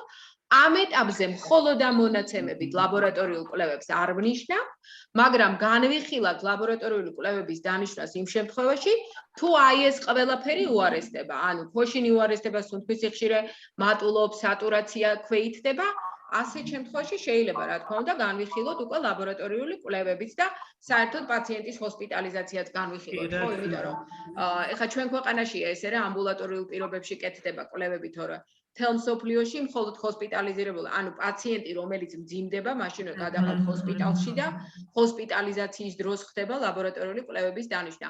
ამიტომ აქ ეს არის, რომ უბრალოდ მეტი მონაცემი რახან არ გვაქვს, ითვლება, რომ დანარჩენი მონაცემები არის დაუშვათ ნორმის ფარგლებში და ამ ეტაპზე არ გვინდა, თორე რა თქმა უნდა, ხა თუ გაუარესდა მდგომარეობა, მერე უნდა განვიხილოთ უკვე ლაბორატორიული კვლევების დანიშვნის შესაძლებლობაც. ეხა ამ შემთხვევაში თქვენი გადაწყვეტილება უკაცრავად პაციენტის რა ვქენი ხა მე მოიცადე ერთი წუთი. ხო, ანუ როგორი იქნება თქვენი გადაწყვეტილება პაციენტის მართვის ადგილის შესახებ? ამ კონკრეტულ შემთხვევაში, როდესაც მაგალითად აი ეს მდგომარეობა გვაქვს, ანუ 37.8 უმნიშვნელოდ გამოხატული მშრალი ხველა და დაღლილობა და სხვა დაუშვათ ყველაფერი ნორმის ფარგლებშია. ტოვებთ ბინაზე რა თქმა უნდა. ამას ტოვებთ ბინაზე, ანუ ჯერჯერობით.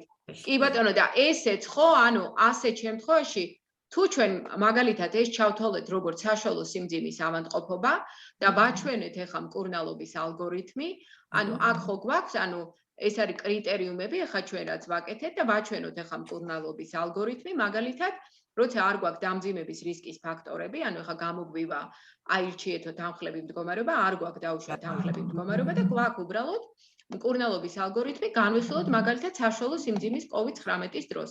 პირველი რიგის არის განიხილეთ სახლში იზოლირება ან ჰოსპიტალიზაცია.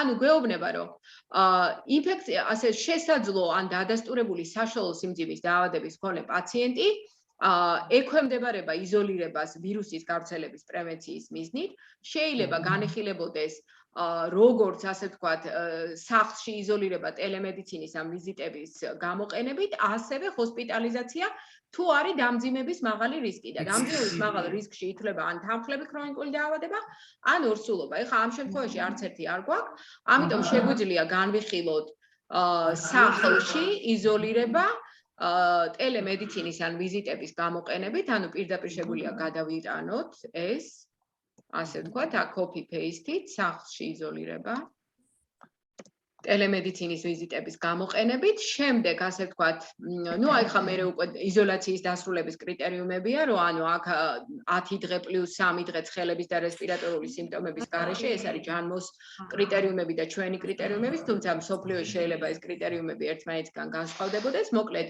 ყოველ შემთხვევაში ამ კონკრეტულ ეტაპზე ჩვენ რახან ვთვლით, რომ არ გვაქვს დამატებით სხვა მონაცემები, ამიტომ განვიხილავთ სახლში იზოლირებას და ისევ დაუშვათ დაწვრილებით ჩამოვწეროთ ზოგადი რეკომენდაციები, მედიკამენტები, თვითმონიტორინგის გეგმა და საყურადღებო და საგანგაშო ნიშნები.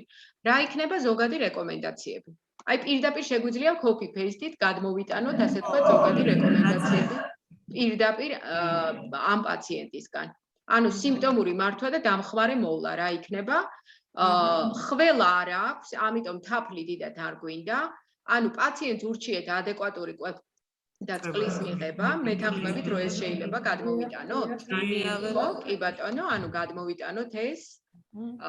ანუ ურჩიეთ ადეკვატური კვება და წყლის მიღება, შემდეგ სხვა დამხმარე ტიპი, ოთახის განიავება, ფსიქოსოციალური ყნოსვა არ არის დისფუნქცია და ამიტომ ყნოსვის დისფუნქციაზე გვეუბნებიან, რომ ყნოსვის ტრენინგი, ანუ თუ გრძელდება 2 კვირაზე მეტხანს, COVID-19-ის მქონე პაციენტებში განსაკუთრებული მტკიცებულება ამ მკურნალობის შესახებ არ არსებობს, თუმცა ტრენინგი შეიძლება ასე ვთქვათ, მკვეთრი სუნის რაღაცების ყნოსვით განვიხილოთ, ანუ აი ეს აუცილებლად copy paste-ით უნდა გადავიტანოთ, ხო, აქ უკაცრავად, აგერ ბატონო წყლის მიღება, შემდეგ ურჩიეთ პაციენტს ოთახის განიავება, კიდე ანტიბიოტიკი საჭიროა თუ არა? ანუ მკურნალობა, რომელიც რეკომენდებული არის strong და ზოგიერთი პაციენტისთვის შერჩეულ ჯგუფებში. მეორეულ ბაქტერიულ ინფექციაზე კლინიკური ეჭვის შემთხვევაში განიხილეთ ემპირიული ანტიმიკრობული მკურნალობის დაწყება. როდის გვიჩნდება ჩვენ მეორეულ ბაქტერიულ ინფექციაზე ეჭვი? როცა ტემპერატურა როდესაც დაუშვათ ნახველში რჩება ჩირქი, ხო? წამოვიდა ტემპერატურის მეორე ტალღა, რომელიც არ ექვემდებარება პარაცეტამოლით მკურნალობას. ან როდესაც არის თანხლები ისეთი ქრონიკული დაავადებები, რაც ზრდის დაუშვათ ბაქტერიული კოინფექციის რისკს, ხო? დაუშვათ ქოდი და ასე შემდეგ. აი ასეთ დროს შეიძლება განიხილოთ, რომ დანარჩენ შემთხვევებში არ დანიშნოთ ანტიბიოტიკი მეორადი ბაქტერიული პნევმონიის საპრევენციოდ COVID-19 დაავადებულ პაციენტებში, აი ეს პირდაპირ შეგვიძლია გადავიტანოთ, რომ ანტიბიოტიკი არ უნდა დავნიშნოთ. პირდაპირ აქ ასე ვთქვათ, მედიკამენტებში, ხო?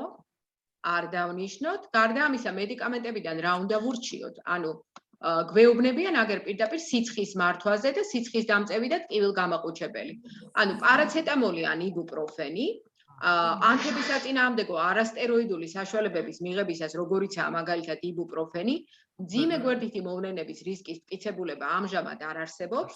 არ დაფიქსირებულა აღნიშნული მედიკამენტის ფონზე მდგომარეობის გამწვავება, გადარჩენადობის კლება ან სიცოცხლის ხარისხის დაქვეითება. იმიტომ რომ გახსოვთ, რომ იყო დასაწყისში ესეთი, ასე ვთქვათ, მოსაზრება იმასთან დაკავშირებით, რომ ანთებისაწინააღმდეგო არასტეროიდებმა შეიძლება გაუარესონ და დაამძიმონ დაავადების მიმდინარეობა, რადგანაც ისინი აქტიურებენ ამ AC2 რეცეპტორებს, რომელიც წარმოადგენს ვირუსის ადამიანის ორგანიზმში შეჭრის კარს და ანუ იბუპროფენი უნდა მიიღოთ ყველაზე დაბალი ეფექტური დოზით, რაც შეიძლება მცირე ხნით, სიმპტომების საკონტროლოდ და არ არის რეკომენდებული ორსულ ქალებში ან 6 თვემდე ასაკის ასე ვთქვათ პირებში. პირველი არჩევანი არის მაინც პარაცეტამოლი, ხო? ანუ 500-1000 მილიგრამი პერორალურად ყოველ 4 საათის შემდეგ. ესეც შეგვიძლია გადავიტანოთ პირდაპირ copy paste-ით. ბატონო, ესე აქ სიცხის დამწევად პარაცეტამოლი, ესეც დავაპატავროთ შრიფტით, თორე ცოტა ზედმეტია. პარაცეტამოლი აი აქ ვართ, ესე იგი 4 და საჭიროებზე მაქსიმუმ 4000 მილიგრამი დღეში, ესეც მითითებულია. ან იბუპროფენი, ხო? და ესე იგი აი ესეც რომ იბუპროფენი უნდა მიიღოთ, აი ეს ორსული არ გვინდა, იმიტომ რომ ორსულად არ არის ეს პაციენტი, ანუ რა რჩევაც უნდა ვუთხრათ, ეს არის რომ იბუპროფენი უნდა მიიღოს მაქსიმალურად მინიმალური ეფექტური დოზით და ყველაზე დაბალი ეფექტური დოზით, რაც შეიძლება მცირე ხნით სიმპტომების საკონტროლოდ. და აგერ გვაქვს, ხო? ანუ მოზრდილებში ეს არის 300-600 მილიგრამი ყოველ პერორალურად, ყოველი 6-8 საათში ერთხელ მაქსიმუმ. ანუ არის არა გახანგრძლივებული მოქმედების იბუპროფენი, არამედ სწრაფი მოქმედების და მაქსიმუმ 2400 მილიგრამი დღეში. ესეც შეგვიძლია ასე პირდაპირ გადავიტანოთ, ხო? რომ ანუ იბუპროფენთან დაკავშირებით რა შეიძლება ვურჩიოთ. შემდეგ მედიკამენტებიდან სხვა რამეს დავნიშნავთ. მონოკლონური ანტისხეულები ჭირდება ამ პაციენტს. აი მოდი ახლა ვნახოთ მაგალითად იგივე ექსპერიმენტული თერაპია. ეს არ არის დამძიმების რისკი, ხო? არის ნახეთ 28 წლის პაციენტი, რომელსაც არ აქვს დაუშვათ რაღაცა დამატებითი რისკ ფაქტორები, ანუ არ აქვს არტერიული ჰიპერტენზია, დიაბეტი და ასე შემდეგ. ამიტომ ასეთ შემთხვევაში ხა მონოკლონური ანტისხეულები და ექსპერიმენტული თერაპია არ გამოიყენება. რაც შეეხება ვიტამინებს, ურჩევდით? აი მე არ ვიცი. D ვიტამინი, C ვიტამინი, ცინკი და ასე შემდეგ. რუტინულად არ ურჩევდით. ბატონო კლინიკო? რუტინულად არ ურჩევთ, თუმცა მოდიან უკვე ყველა პაციენტთან თვითონ აქვს ნაყიდი უკვე საოცრება. ხო. განსაკუთრებით ცინკოვიდი რამ შეაყვარა და აი ყველას გავგიჟდი. აბსოლუტურად ყველას ვამს. კი ბატონო. მაგრამ კონკრეტულად ესე რუტინულად ამის დანიშვნა ნამდვილად რეკომენდებული არ არის, იმიტომ რომ მათ არ დაადასტურეს თავისი ეფექტურობა და პირდაპირ ევიდენსით შეგიძლიათ ნახოთ BMJ-ში, რომ ამისი დადასტურება, მტკიცებულება იმისი, რომ ეს პრეპარატები ეფექტურია, არ არსებობს COVID-ის დროს. გარდა იმ შემთხვევისა, თუ პაციენტს აქვს ამ კონკრეტული ვიტამინის ან მიკროელემენტის დეფიციტი, ასეთ შემთხვევაში შესაძლებელია, რა თქმა უნდა, რომ გამოვიყენოთ, ხო? კაი, მოკეთ მედიკამენტებიდან ახლა სხვა რამეს კიდე ურჩევდით? ანუ პაციენტს აქვს მარტო ტემპერატურა, უმნიშვნელოდ გამოხატული მშრალი ხველა, მშრალი ხველაც აქვს, თაფლი შეგვიძლია ვურჩიოთ. თაფლი ხო, და დაღლილობა. კი ბატონო, მეტი სხვა არაფერი არ აქვს. ანუ თაფლით შეგვიძლია ვურჩიოთ, პირდაპირ აქედან შეგვიძლია გადავიტანოთ ამ თაფლთან დაკავშირებული რჩევა. ანუ ეს ზურგზე წოლას, ესეც ხო შეიძლება სიმპტომური მართვა, რომ ურჩიეთ პაციენტებს მოერიდონ ზურგზე წოლას, ვინაიდან ეს ხველას არაეფექტურს ხრის და მიმართეთ მარტივ ზომებს, მაგალითად, ერთი სუფრის კოვზი თაფლი, 1 წლის და უფროსი ასაკის პაციენტებში ხველის შესამსუბუქებლად. წლამდე არ გამოიყენება ალერგიის რისკის გამო, ხო? ანუ აქვე შეგვიძლია ჩავწეროთ ეს, რომ აი აქ, ხო? რამდენჯერ უნდა მიიღოს ეს თაფლი? ბატონო? რამდენჯერ უნდა მიიღოს დღეში ეს თაფლი? თაფლი? 1-2 3-ჯერ შესაძლებელია ერთი კოვზი, კი ბატონო, აი ესე. ანუ ურჩიეთ დიაბეტიანებში ვერ ურჩევთ, ხო? ხო, ამ პაციენტს არ აქვს დიაბეტი და ხა დიაბეტიანებში 2-3 თაფლმა შეიძლება მოამატოს, რა თქმა უნდა. ხო, ასეთ შემთხვევაში ხა თუ ხველა ძალიან შემაწუხებელია, ძალიან ხანმოკლე დროით შესაძლებელია დექსტრომეტორფანის გამოყენება, ხო, ამისი რეკომენდაციაც არსებობს. თვით მონიტორინგის გეგმა, ანუ რა უნდა აკონტროლოს. აი ესე შეიძლება პირდაპირ copy paste-ით გადმოვიტანოთ, ხო, იქიდან.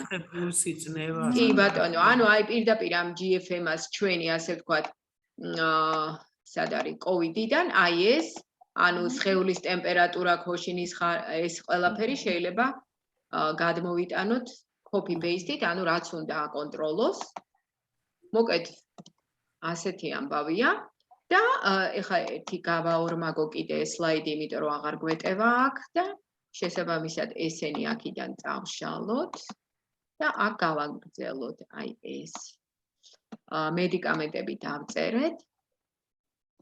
და გამეჭედა ეკრანი, ახლა всё.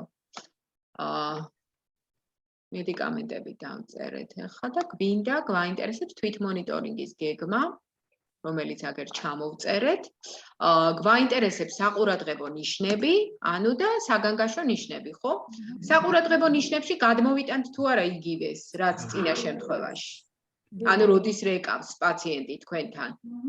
როდის არის აუცილებელი რომ დარეკოს და იგივე BMJ-ში შეგვიძლია ვნახოთ, ხო? როდის უნდა დარეკოს დაუშვა და რა შემთხვევაში უნდა დაუყოვნებლივ როდის უნდა მოითხოვოს სამედიცინო დახმარება. ნახეთ, ურჩიეთ პაციენტს დაუყოვნებლივ მოითხოვოს სამედიცინო დახმარება. თუ სიმპტომები არ მსუბუქდება, ან უარესდება სწრაფად და მნიშვნელოვნად. აი ეს შეგვიძლია გადავიტანოთ პირდაპირ.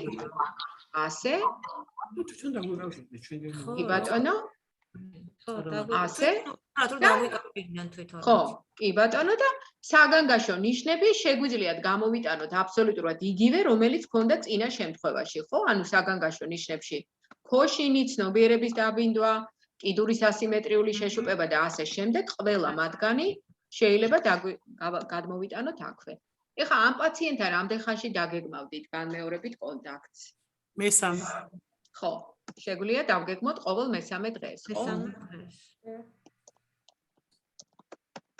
დღეს, მაგრამ აუცილებლად გაფრთხილებული უნდა იყოს ამ საყურადღებო და საგანგაშო ნიშნების შესახებ, რომ თვითონვე დაგვიკავშირდეს. კაი ბატონო, ანუ ეს შემთხვევაც მოვრჩით და ეხლა მოდი გავიაროთ, აბა თუ ეთანხმებით ყველაფერს და რამეს თუ არ დაამატებთ. ანუ დამატებითი ინფორმაცია, სიმპტომების განვითარება და მე რამდენი დღე, კომპიუტერული ტომოგრაფიის ჩატარების მიზეზი, პნევმონიის ხარისხი, ქოშინი და მისი დინამიკა, სუნთქვის სიხშირე, სატურაციის მონაცემები, დამატებითი ლაბორატორიული კვლევები ჯერჯერობით არ გვინდა, პაციენტის მართვის ადგილის შესახებ სახლში იზოლირება ტელემედიცინის ან ჩვეულებრივი ვიზიტების გამოყენებით, შემდეგ ზოგადი რეკომენდაციები, ადეკვატური კვება და წყლის მიღება, ოთახის განიავება, ფანჯარა ან კარის გაღება, ფსიქიკური და ფსიქოსოციალური მხარდაჭერა, შემდეგ იბუპროფენი ყველაზე დაბალი ეფექტური დოზით, ეს აქეთ უნდა გადავიტანოთ, იმიტომ რომ ზემოთ არის ეს მედიკამენტები, კი ბატონო.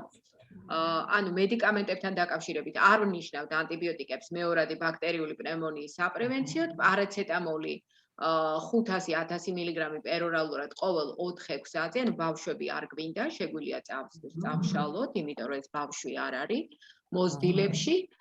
შემდეგ აქვე ჩავსვათ ეს იბუპროფენი, რომ არ უნდა დაინიშნოს ყველაზე ეფექტური დოზით, რაც შეიძლება მცირე ხნით უნდა იყოს 300-600 მილიგრამი. ნიშნა ყოველ 4 საათში, ანუ გაუნის რეგულარულად უნიშნა და არა საჭიროების მიხედვით. ხომ არ იქნება უფრო საჭიროებისამებრო წერია. ყოველ 4-6 საათში საჭიროებისამებრ. ხო, როცა ჭირდება სიცხე თუ აქვს, თორე აბა ისე რა თქმა უნდა ყოველ 4-6 საათში. პარაცეტამოლი ტყუილა თუ სიცხე არა. ხო, რა თქმა უნდა, საჭიროებისამებრ. შემდეგ ვურჩიოთ პაციენტებს მოერიდონ ზურგზე წოლას, ვინაიდან ეს ყველას არაეფექტურს ხდის, მიმართოთ მარტივ ზომებს, ანუ თაფლი და ასე შემდეგ. თვით მონიტორინგი, სხეულის ტემპერატურა, სისხლის წნევა, სუნთქვის სიხშირე, სატურაცია, გულისცემის სიხშირე, საყურადღებო ნიშნები, როდის გვირეკავს ჩვენ ეს იქით გადავიტანეთ და ამიტომ მოდი ახლა ესენი აქ წავშალოთ. ანუ ნახოთ საყურადღებო ნიშნები.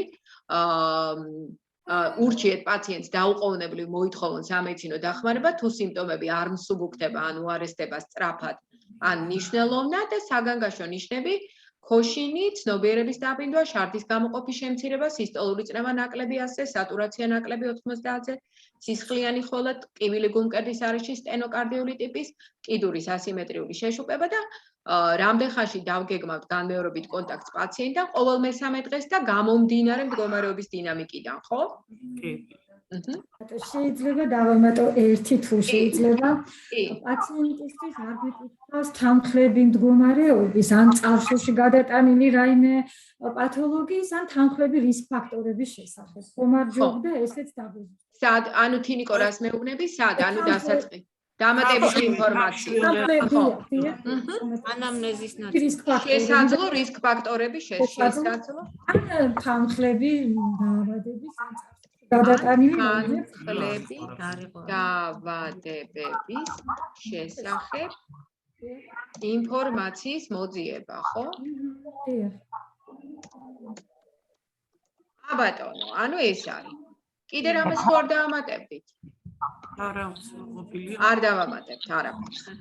ძალიან კარგი, თუ არ დავამატებთ, ჩვენ გვაქვს ახლა ორი კლინიკური შემთხვევა, რომელიც ახლა მინდა გთხოვოთ, რომ მე გავაზიარებ ეკრანს და თქვენ რო წარმოადგინოთ. აი, თუ შეიძლება, ახლა გიბრუნდებით თქვენ.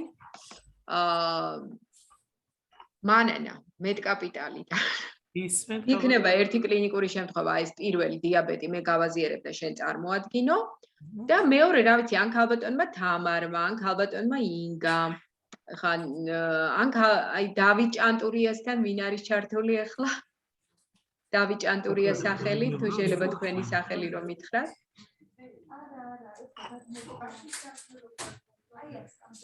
რომელიმე, ანუ კაი, თუ არა და ყოველ შემთხვევაში ვინმე თუ არის მოხალისე, მაშინ თინიკო წარმოადგენს.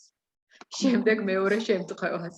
კაი, მოკედ მანენა დავიწყოთ ახლა შენგან, მე ხა გავაზიარებ ასე ვთქვათ ეკრანს ამ პირველი კლინიკური შემთხვევის, რომელიც იყო დიაბეტთან დაკავშირებით, ეს იყო ხო, ჩვენი კლინიკური შემთხვევა დიაბეტის.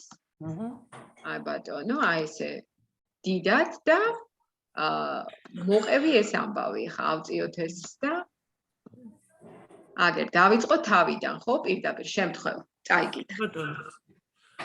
წავიკითხო თუ მოკლედ. კი, წაიკითხე და მოკლედ თუ გინდა მოკლედ თქვი, ანუ მე სლაიდებს 67 წლის დიაბეტი ტიპი 2, 4 დღის წინ ქონდა წყლისებრი დიარეა, ეგვსჯერადად, ამჯერად უჩივის მხოლოდ ზოგად სისუსტეს, აღენიშნება ტესტი COVID-ზე არის დადებითი. აქვს ამჟამად ცხელება, ტახიპნოე, ტახიკარდია. არა, თუ გამოხატულია ბოდიში, ცხელება, ტახიპნოე და ტახიკარდია ამჟამად არ არის. წნევა 118-70-ზე ნორმის ფარგლებში აქვს. აღნიშნავს მუცლის მსუბუქად გამოხატულ ტკივილს, სხვა ჩივილები არ აქვს. დანიშნული აქვს მეტფორმინი, დაპაგლიფლოზინი და გლუკომეტრიით შაქრის დონე არის 4-დან 8-მდე. კი ბატონო. შემდეგი პაციენტის მდგომარეობა არის შევაფასეთ საშუალო სიმძიმით, ხო? აი ესე იგი სუბუქად შევაფასეთ, ხო? ეს აი ეგერ არის, ხო? დამატებითი ინფორმაცია სატელეფონო კონსულტაციის დროს პაციენტს ესე იგი მეკითხებით მიღებული რაოდენობა და სითხის და გამოყოფილი რაოდენობა გვაინტერესებს, წარსულში ქონდა თუ არა რამე მსგავსი ეპიზოდი დიარეასთან დაკავშირებით. იღებს თუ არა სითხეს და რა რაოდენობით იღებს, აქვს თუ არა პულსოქსიმეტრი და იზომავს თუ არა სატურაციის, ჟანგბადის სატურაციას, არის თუ არა მწეველი, რა თქმა უნდა, წონა გვაინტერესებს, სოციალური გარემო და რისკ ფაქტორები, რა თქმა უნდა, სხვა რა კომორბიდული დაავადებები აქვს, სიმსუქნე, ჰიპერტენზია, რა თქმა უნდა, ვკითხავთ ამასაც. როგორი მართვა, ხო? ეხლა პაციენტის მართვა, ხო? ხო, ანუ რისკი როგორ შევაფასეთ, როგორც სუბუქი, თუმცა დამძიმების მოსაოდნელი რისკი, ხო? ეს რადგან არის დიაბეტი, მაინც შეიძლება იყოს დამძიმების, კი ბატონო. და ადგილის შესახებ გადაწყვეტილება როგორ მივიღეთ? ადგილი სახლის პირობებში დავტოვეთ პაციენტი, და არის მაინც საშუალო სიმძიმე. სუბუქი, ამ შემთხვევაში სუბუქი იყო, ხო? იმიტომ რომ პნევმონია არ გვაქვს, მხოლოდ დიარეა გვაქვს. სუბუქი. და ამიტომ სუბუქია, კი ბატონო. კარგი, წავედით ახლა თქვენი რეკომენდაციები, ხო, ზოგადი და რეკომენდაციები, კი ბატონო, მივეცით რომ რა ხო, შესაბამისად სითხეების მიღება აუცილებელია ფიზიკური აქტივობა, არ უნდა მოდუნდეს პაციენტი, არ უნდა მოეშვას. ასევე უნდა ურჩიოთ, რომ ოთახი უნდა გაანიოს დღეში რამოდენიმეჯერ, ფანჯრის ან კარის გამოღებით. კარგი იქნება და სველი წესით და ლაგონდა და ოთახი.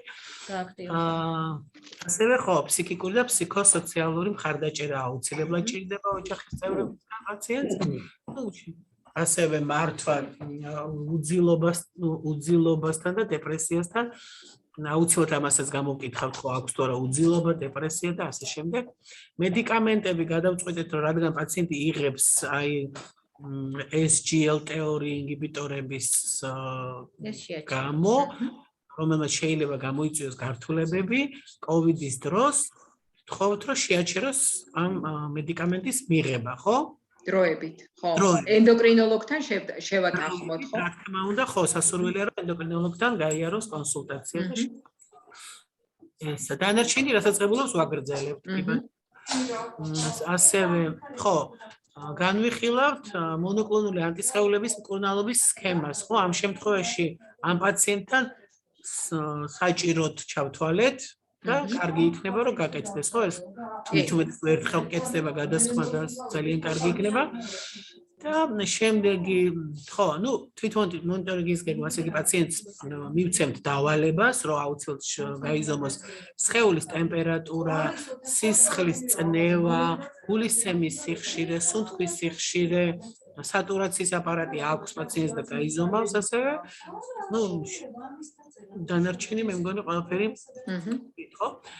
და ხო, რომ პაციენტი რომელიც განვიხილეთ ამ წელს შეიძლება იყოს რაღაც რისკის გართულების რისკის ხო, ამიტომ საყურადღებო ნიშნები შემდეგზე გვაქვს აგერ საყურადღებო ნიშნები. გავაფრთხილებთ, რომ აუცილებლად მიაქციოს ყურადღება აი ამ ტემპერატურის მომატებას 98-ზევით, სატურაცია თუ ეცემა 94 დაბლა, სუნთქვის გაძნელება და გაუარესებას, ამას აქცევს ყურადღებას და რა თქმა უნდა, ტემპერატურა ვთქვით, ხო? შემდეგი საგანგაშო ნიშნები. ნიშნების ესეც უნდა იცოდეს პაციენტმა, რა თქმა უნდა, ამას აუხსნით და გავაფრთხილებთ, თუ ექნება შინი, ცნობიერების დაბინდვა, შარდვის გამოყოფის შემცირება, წნევის დავარდნა, აზზე ნაკლები და სატურაცია 90-ზე ნაკლები, ყველა სისხლიანი, ტკივილი გულმკერდის მიდამოში, სტენოკარდიული ტიპის, კიდურების შეშუპება ასიმეტრიული, ამას მიაქცევს ყურადღებას, ხო? და დაგეგმილი, ამ პაციენტთან კონკრეტულად ყოველ, მე მაგალითად მეორე დღეს ვიდაურეკავდი, მეორე დღეს დავეკონტაქტები პაციენტს. კი ბატონო, ძალიან დიდი მადლობა მანანა. ეხლა ეს ჩვენი ყველა ასე ვთქვათ რეკომენდაცია იყრდნობოდა უშუალოდ მტკიცებულებებს, რომელიც მოვიძიეთ, ხო, ამ საერთაშორისო მტკიცებულებების წყაროში, ხო, როგორც იყო BMJ და საერთაშორისო გაიდლაინები, ანუ არც ერთი არ მოგვიგონებია, ხო, მართალია ჩვენ თვითონ. და ეს იყო ასე ვთქვათ კლასიკური მაგალითი, როგორ შეიძლება მაგალითად ჩვენი კლინიკური გადაწყვეტილების მიღებაში ყოველდღიურ პაციენტთან მიმართებაში დაგვეხმაროს მეცნიერული მტკიცებულება და ჩვენი კლინიკური გადაწყვეტილება დავაფუძნოთ მეცნიერულ მტკიცებულებებზე. თუმცა, რა თქმა უნდა, ინდივიდუალურ პაციენტთან მიმართებაში ექიმის კლინიკური განსჯა არის ძალიან მნიშვნელოვანი და ის რომ რაღაცა დევიაცია შეიძლება იყოს ამ სტანდარტებიდან და რაღაც კონკრეტულ ინდივიდუალურ პაციენტთან მიმართებაში გამოვიყენოთ კონკრეტული ინდივიდუალური მიდგომა, ესეც არის ექიმის ხელოვნების ერთ-ერთი მნიშვნელოვანი მახასიათებელი. ეხლა რაც შეეხება მეორე კლინიკურ შემთხვევას, თინიკოს ვთხოვ რომ წარმოადგინოს ეს მეორე კლინიკური შემთხვევა. პაციენტი მამაკაცი 28 წლის, რომელიც გადის სატელეფონო მონიტორინგს დადასტურებული COVID-19 პნევმონიის გამო. დიაგნოზი დაესვა გუშინ კომპიუტერული ტომოგრაფიის საშუალებით. აღინიშნება ცხელება, უნიშნელოდ გამოხატული მშრალი ხოლა და დაღრილობა. კი ბატონო, რა თქმა უნდა, პირველ რიგში შევეკითხებით, რატო ჩაიტარათ მეორე დღეს დაესვა დიაგნოზი კომპიუტერული ტომოგრაფია. მინდა გითხრათ, რომ აი ჩვენც ყოლია პაციენტები, რომლებიც აი თავისი მოთხოვნის საფუძველზე, აი იძულებას ხდიან ნამდვილად სტაციონარის ექიმებს და ონლაინ კლინიკის ექიმებს დაჟინებული თხოვნის მიუხედავად, რომ ტომოგრაფია აუცილებლად ჩაიტარონ, თუნდაც მსუბუქი შემთხვევების დროს. და თილიკო, იცი რა მაინტერესებს? აი მაგალითად 20 პაციენტიდან, რომელიც გააგზავნეთ კომპიუტერულ ტომოგრაფიაზე, რამდენ პაციენტში აღმოგიჩენია საყურადღებო ცვლილება, რომელიც მოითხოვს დაუშვათ? შეიძლება ორში თუ ანუ მხოლოდ ორს ჭირდებოდა იქიდან. მხოლოდ ორს ჭირდებოდა. ზოგი ყოფილა ისეთიც, გადაუხდია ეს ძვირადღირებული თანხა და ნუ მაინც დარწმუნებულა, რომ ყველაფერი ვიგზია და მე რა არ მიიღო. ხო. ანუ არა ხართ ეფექტურად, ანუ იმისთვის არის რაღაც ესეთი შთაგონება, რომ ტომოგრაფია რაღაცას წყვეტს და ამ დროს არც ერთი შემთხვევა არ ყოფილა ნამდვილად აი ტომოგრაფიის ჩატარების ჩვენება. ძალიან დიდი თინკო, მაგრამ იყო ეგეთი შემთხვევა, მაგრამ მე პირადად მქონდა, რომ საერთოდ არ ვაპირებდი პაციენტის გაგზავნას, იმიტომ რომ თვლიდი, რომ არ იყო საჭირო, აი მართლა რომ შემიძლია გაუშვი და იყო 9 ქულა დაზიანება. ხედე ეს დიდი არაფერი არ იყო, მაგრამ ხო. აიც მანანიკო, კი, რა თქმა უნდა არის ესეთი COVID-ი ზოგჯერ ცოტა სიურპრიზებს გვთავაზობს ხოლმე, მაგრამ რაშია ეს საქმე, ხანუ 9 ქულა არ არის ისეთი დაზიანება. ჰოსპიტალიზაციას მოითხოვს ან რამეს, ანუ ვერ შეძლებს. ველოდი თქო 9 ქულასაც არ ველოდი.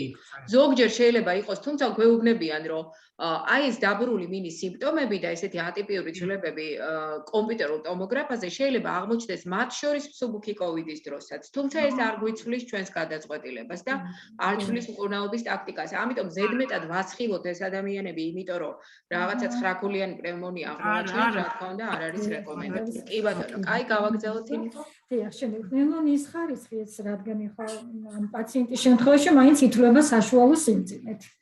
მნიშვნელოვანი არის ქოშინის შეფასება და დინამიკა, ქოშინის განვითარება და დინამიკა. შეიძლება ეხლა თუ ვატარებთ დისტანციურ შეფასებას პაციენტის, აი საუბრის დანაც გამომდინარე შეგვიძლია შევაფასოთ ქოშინი აღინიშნება თუ არა, უჭირს თუ არა საუბარი, ნაწყვეტ ლაპარაკობს თუ არა, ხომ არა აქვს აი რომელი აქტივობა იწვევს სუნთქვის გაზნელებას, რასაც აქამდე მარტივად ასრულებდა.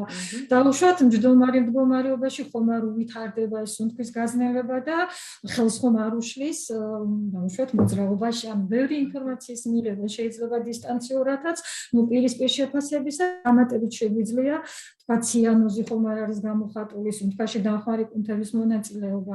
ანუ ბევრი ინფორმაციის მიღება შესაძლებელი როგორც დისტანციური შეფასების დროს, ასე ვიზუალურად პირისპირ შეფასებისას. დიახ, ქოშინის მსუბუქი ქოშინი უფრო გავრცელებული სიმპტომია, რასაც ჩვენც ნახულობთ და რა თქმა უნდა მიყურადება არ შეიძლება, თუმცა ყოფილა შემთხვევა, როდესაც ამ სრულიადჯანმრთელ პაციენტს ძალიან დამძიმებია ქოშინი დინამიკაში და ისეთი შემაშფოთებელი ნიშნებიც ახლავდა თან, როგორც იყო ტკივილი გუნკერდის არეში. კი, აი სხვათა შორის მანდაც მინდა კიდევ ერთი დამატებითი ევიდენსი გითხრათ, რომ ქოშინის დაწყებას და დინამიკას აქვს ძალიან დიდი მნიშვნელობა, იმიტომ რომ როგორც საერთაშორისო გამოცდილება გვიჩვენებს, აი ქოშინის დაწყებიდან გაუარესებამდე და მწვავე რესპირაციული დისტრესის სინდრომის განვითარებამდე საშუალოდ გადის 2-3 დღე. ამიტომ აი როცა იწყება ესეთი ქოშინი და უარესდება 2-3 დღეში მოსალოდნელია რომ შეიძლება განვითარდეს მწვავე რესპირაციული დისტრესის სინდრომი და ამიტომ ეს არის ძალიან მნიშვნელოვანი პარამეტრი, რომელსაც ყურადღება უნდა მივაქციოთ ნამდვილად. კი ბატონო თინიკო. სატურაციის მონაცემები, რა თქმა უნდა მნიშვნელოვანი არის ეს ოქსიგენაციის შეფასება.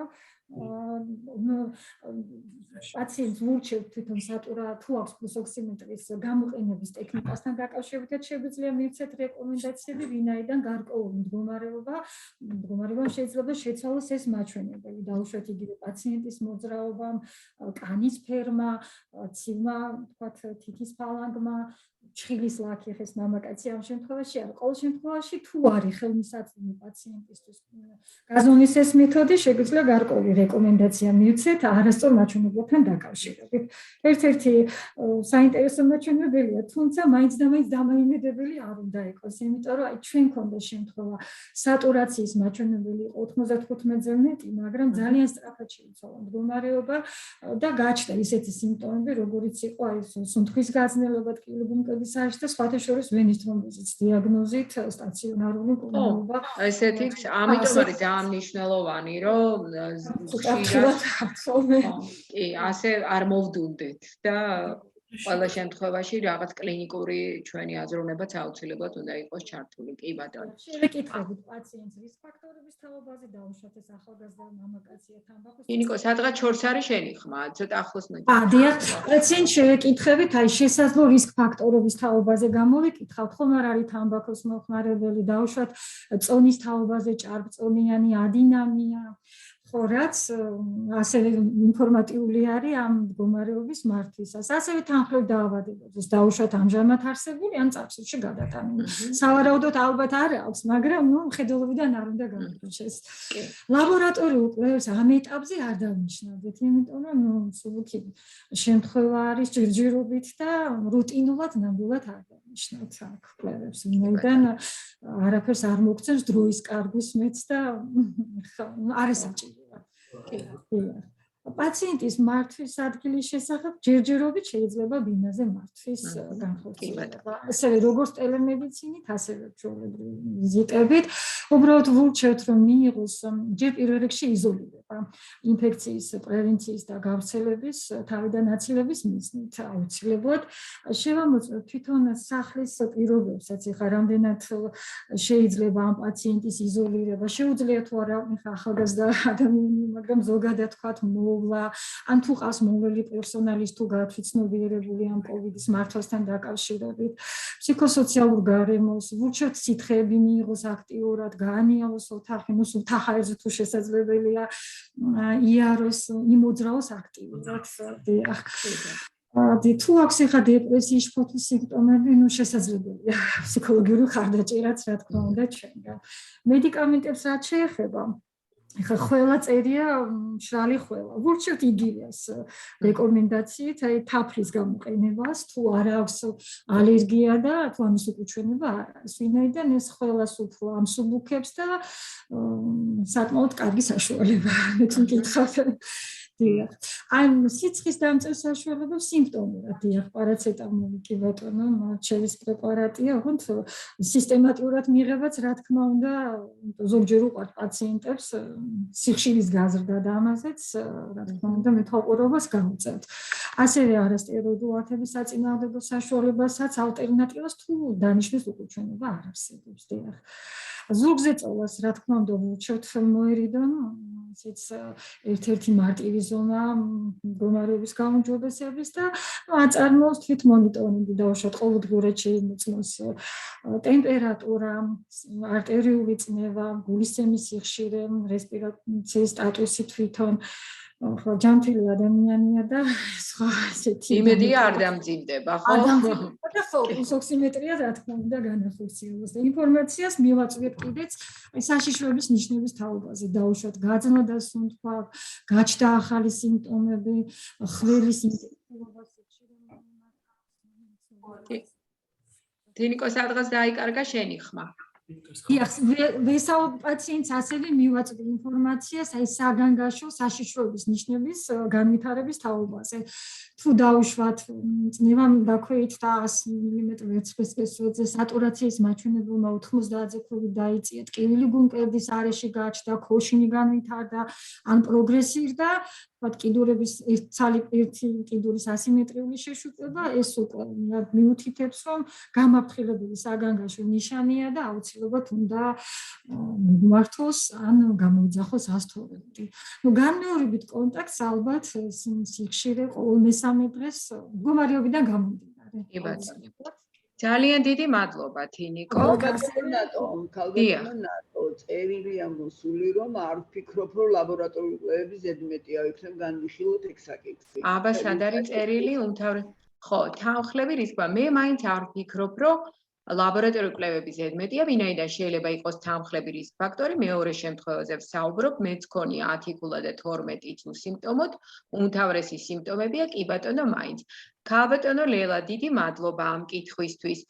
რაც შეეხება ლაბორატორიულ კვლევებს, ეხა აქ კონკრეტულად პაციენტის მდგომარეობიდან გამომდინარე, ითვლება, რომ მისი მდგომარეობა ჯერჯერობით არის მსუბუქი, იმიტომ რომ 37.8 არის ტემპერატურა, უმნიშვნელოდ გამოხატული ხველა არის და დაღლილობა. პნევმონიის გამო ბინაზე გადის მონიტორინგს, ანუ სავარაუდოდ რახან ბინაზე გადის მონიტორინგს, მისი პნევმონია არ იყო სახოსპიტალიზაციე.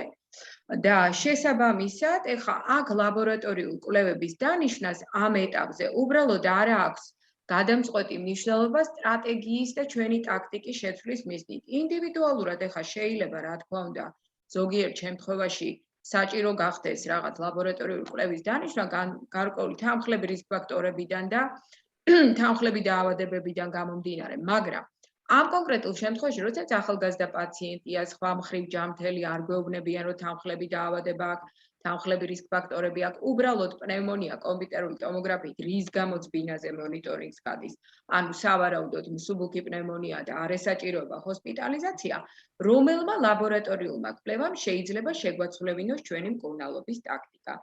თუ შეიძლება რომ მითხრათ. ანუ რახან კომპიუტერული ტომოგრაფია ჩაიტარა და ბინაზე მიიღეს მკურნალობის გადაწყვეტილება, მაგალითად რომელი, ანუ C-რეაქტიული ცილა თუ არის მომატებული, ამიტომ ანტიბიოტიკს დავნიშნა, თუ რატომ? აი, ანუ იქნებ თქვენი არგუმენტი მითხრათ, რატომ უნდა დავნიშნათ ლაბორატორიული კვლევა. ხო, არაფერს უბრალოდ არა, ანუ რაღაცას რომ ნიშნავ დავუშვათ ლაბორატორიულ კვლევას, ამან უნდა შემაცვლევინოს მკურნალობის ტაქტიკა და მეუბნებიან, რომ კომპიუტერული ტომოგრაფიით პნევმონია დაუდასტურდაო და ბინაზე გადის მონიტორინგს. ანუ შესაბამისად ეს არის ისეთ პნევმონია, რომელსაც ბინაზე მონიტორინგი ყოფნის. არ ჭირდება ჰოსპიტალიზაცია. შესაბამისად ანტიბიოტიკოთერაპიამ ყველა ევიდენსი რო ავიღოთ ნებისმიერი, პირიქით შეიძლება დამიმძიმოს ამ შემთხვევაში მდგომარეობა, რადგან ანტიბიოტიკების პრევენციული გამოყენება უამრავი მტკიცებულება ამასთან დაკავშირებით, რომ მაგალითად იგივე აზიტრომიცინის, დოქსიციკლინის პრევენციულად გამოყენება, როდესაც ჩვენ არ გვაქვს ბაქტერიული კოინფექცია, ამძიმებს მდგომარეობას. ასევე იგივე ლაბორატორიულ კვლევაში C-რეაქტიული ცილა იქნება აუცილებლად მომატებული, იმიტომ რომ ეს არის ანთების არასპეციფიკური ფაქტორი და ეს არ წარმოადგენს მკურნალობის ტაქტიკის შეცვლის ჩვენებას. შეიძლება ლეიკოციტებიც ან ლეიკოციტოზი იყოს, ან ლეიკოციტენია, ესეც პირდაპირ არ მეუბნება რაღაც გადაწყვეტილებას არ მაცვლევინებს. ერთადერთი, როცა ბაქტერიულ კოინფექციაზე მაქვს ეჭვი, ხა რომ მეუბნებოდნენ, რომ აქ პაციენტს დაიწყო ჩირქოვანი ნახველის გამხველა ჩირქოვანი ნახველით, დაიწყო ტემპერატურის მეორე ტალღა, ან აქვს თანხლები მქოდი ხშირი გამწვავებები. ასეთ შემთხვევაში შეიძლება ვიფიქრო ლაბორატორიული კვლევების ჩატარება და რაღაც ამ ლაბორატორიული კვლევების საფუძველზე გადაწყვეტილების მიღება. ისიც მაგალითად თუ მე მინდა რომ ანტიბიოტიკი დავნიშნო, უფრო შეიძლება პროკალციტონინის გამოკვლევა დამჭირდეს, რომელიც პირდაპირ დავუშვათ იგივე ინდიკატორი არის ბაქტერიული კოინფექციის და ნაკლებად სხვა. რადგან აქ ესეთი მოცემულობა გვაქვს, რომ კომპიუტერული ტომოგრაფია უკვე ჩატარებული აქვს და ბინაზე სამართავი პნევმონია აქვს. ასეთ შემთხვევაში ლაბორატორიული კვლევა ვერ შემაცვლევინებს მე მოქმედების ტაქტიკას, თუ რაღაც დამატებითი სიმპტომები არ გამიჩნდა კიდე. ეხლა რო იყოს, რომ კომპიუტერული ტომოგრაფიით აღმოჩნდა ინფილტრაცია, რომელიც დამახასიათებელია საზოგადოებაში შეძენილი პნევმონიისთვის, ხო? ასეთ შემთხვევაში კი ბატონო, მაგრამ აქ ამ კონკრეტულ შემთხვევაში ნამდვილად ვერ ვხედავ ლაბორატორიული კვლევების დანიშვნის აუცილებლობას. დიდი მადლობა. კიდე ვინმე სხვა რა განსხვავებული მოსაზრება? არა. იქნებ რაიმე საინტერესო შემთხვევა გქონდეთ თავიანთი. თქვენ ხო არ გაქვთ რამე საინტერესო? ძალიან საინტერესო იქნება საინტერესო შემთხვევის განხილვა. მაგის მეტი რა გვაქვს დედობარე, მაგის დროც არ არის. აჰა. გვაქვს ბევრი საინტერესო შემთხვევები გვაქვს ჩვენც. კარგი ბატონო. ესე იგი, რაც შეეხება ანუ BMJ-ზე რეგისტრაციას, ვისაც არ გაქვთ ეს რეგისტრაცია, კიდევ ერთხელ მოდით ჩავაგდებ აი ამ სარეგისტრაციო ლინკს, რომელზეც შეგიძლიათ შეხვიდეთ და დარეგისტრირდეთ და ასევე ჩაგიგდებთ ქალბატონი ეკა ჩერქეზიშვილის საკონტაქტო ტელეფონის ნომერს, რომელზეც შეგიძლიათ ეს არის წვდომის კოდები, ანუ აი ეს არის თბილისის დაწესებულების წვდომის კოდები BMJC რეგისტრირდეთ და დარეგისტრირებას რაც შეეხება, აი ხა ჩაგიგდებთ რეგისტრაციის ლინკს. აი ეს არის რეგისტრაციის ლინკი. კი ბატონო, ეხლა ჩაგიგდებთ თან ჩატშიც. ბატონო. და შეგიძლიათ აი ამ რეგისტრაციის ლინკზე, როდესაც გადახვალთ, შემდეგ ის წვდომის კოდი შეიყვანოთ, რომელიც კონკრეტულად ეხლა როდესაც არის ქსელური დაწესებულებები, იმათ აქვს თავისი წვდომის კოდები. და როდესაც არაქსელურია, ასეთ შემთხვევაში, აი მაგალითად თბილისის მცირე PGD-ს წვდომის კოდი არის 562275549. მედისონის ქსელისთვის არის 378-778-0520. მედკაპიტალისთვის არის 549 და ასე შემდეგ. ავერსისთვის 715 და რაღაცა და ევექსის კლინიკებისთვის 428 და რაღაცა. მოკლედ, აი ამ სარეგისტრაციო ლინკზე, როდესაც გადადიხართ, იქ გთხოვთ მერე წვდომის კოდს, შეგყავთ წვდომის კოდი და მერე რეგისტრირდებით თქვენი მომხმარებლით, ანუ იმეილით და პაროლით. პაროლი შეგიძლიათ რაც კიდათ, მოკლედ ის გამოიყენოთ და ამის შემდეგ შეგიძლიათ ამ BMJ-ის რესურსების გამოყენება რამდენის დაგჭირდებათ. უბრალოდ ეს რადგან არის ქართული, ასევე როგორც გითხარით, არის აგერ GFM-ას ვებგვერდით, სადაც ასევე შეგიძლიათ გამოიყენოთ სხვადასხვა ატვირთული ინფორმაცია ამ GFM-ზე და არის up-to-date-ის ინფორმაციაც, ანუ up-to-date.com, რომელსაც თუ ინგლისურ ასე ვთქვათ, ინგლისურზე თუ არ გაქვთ პრობლემა, ნუ ეხლა სამეცნიერო ინგლისურზე მეტნაკლებად უმრავლესობას არ ექნება პრობლემა, up-to-date-ის ინფორმაცია შესაძლებელია, რომ ასეთ შემთხვევაში იქნეს გამოყენებული. თუ შეიძლება იკა ჩერქეზიშვილის ისიც მოგვაწოდეთ. იკას ტელეფონის ნომერსაც ეხლავე ჩაგიგდეთ და დაუკავშირდეთ და დაგეხმაროთ ის რეგისტრაციაში. ანუ 514 443 113. აბატო. დიდი მადლობა. რამე ხო არ გაქვთ კიდე შეკითხვა ან რეკომენდაცია? ჩვენ არა. არ გვაქვს. რამდენად ასე ვთქვათ თქვენთვის მოსაწონია ასეთი ასე ვთქვათ ტრენინგი? ძალიან კარგი, საინტერესო იყო. დიდი მადლობა. ინფორმატიული ძალიან. ძალიან დიდი მადლობა ასევე ყველას. წარმატებებს გისურვებთ და მადლობა. დიდი მადლობა ყველას. ძლევს. და გრძელდებოდეთ. კარგად ვიყავით, მადლობა. კარგად.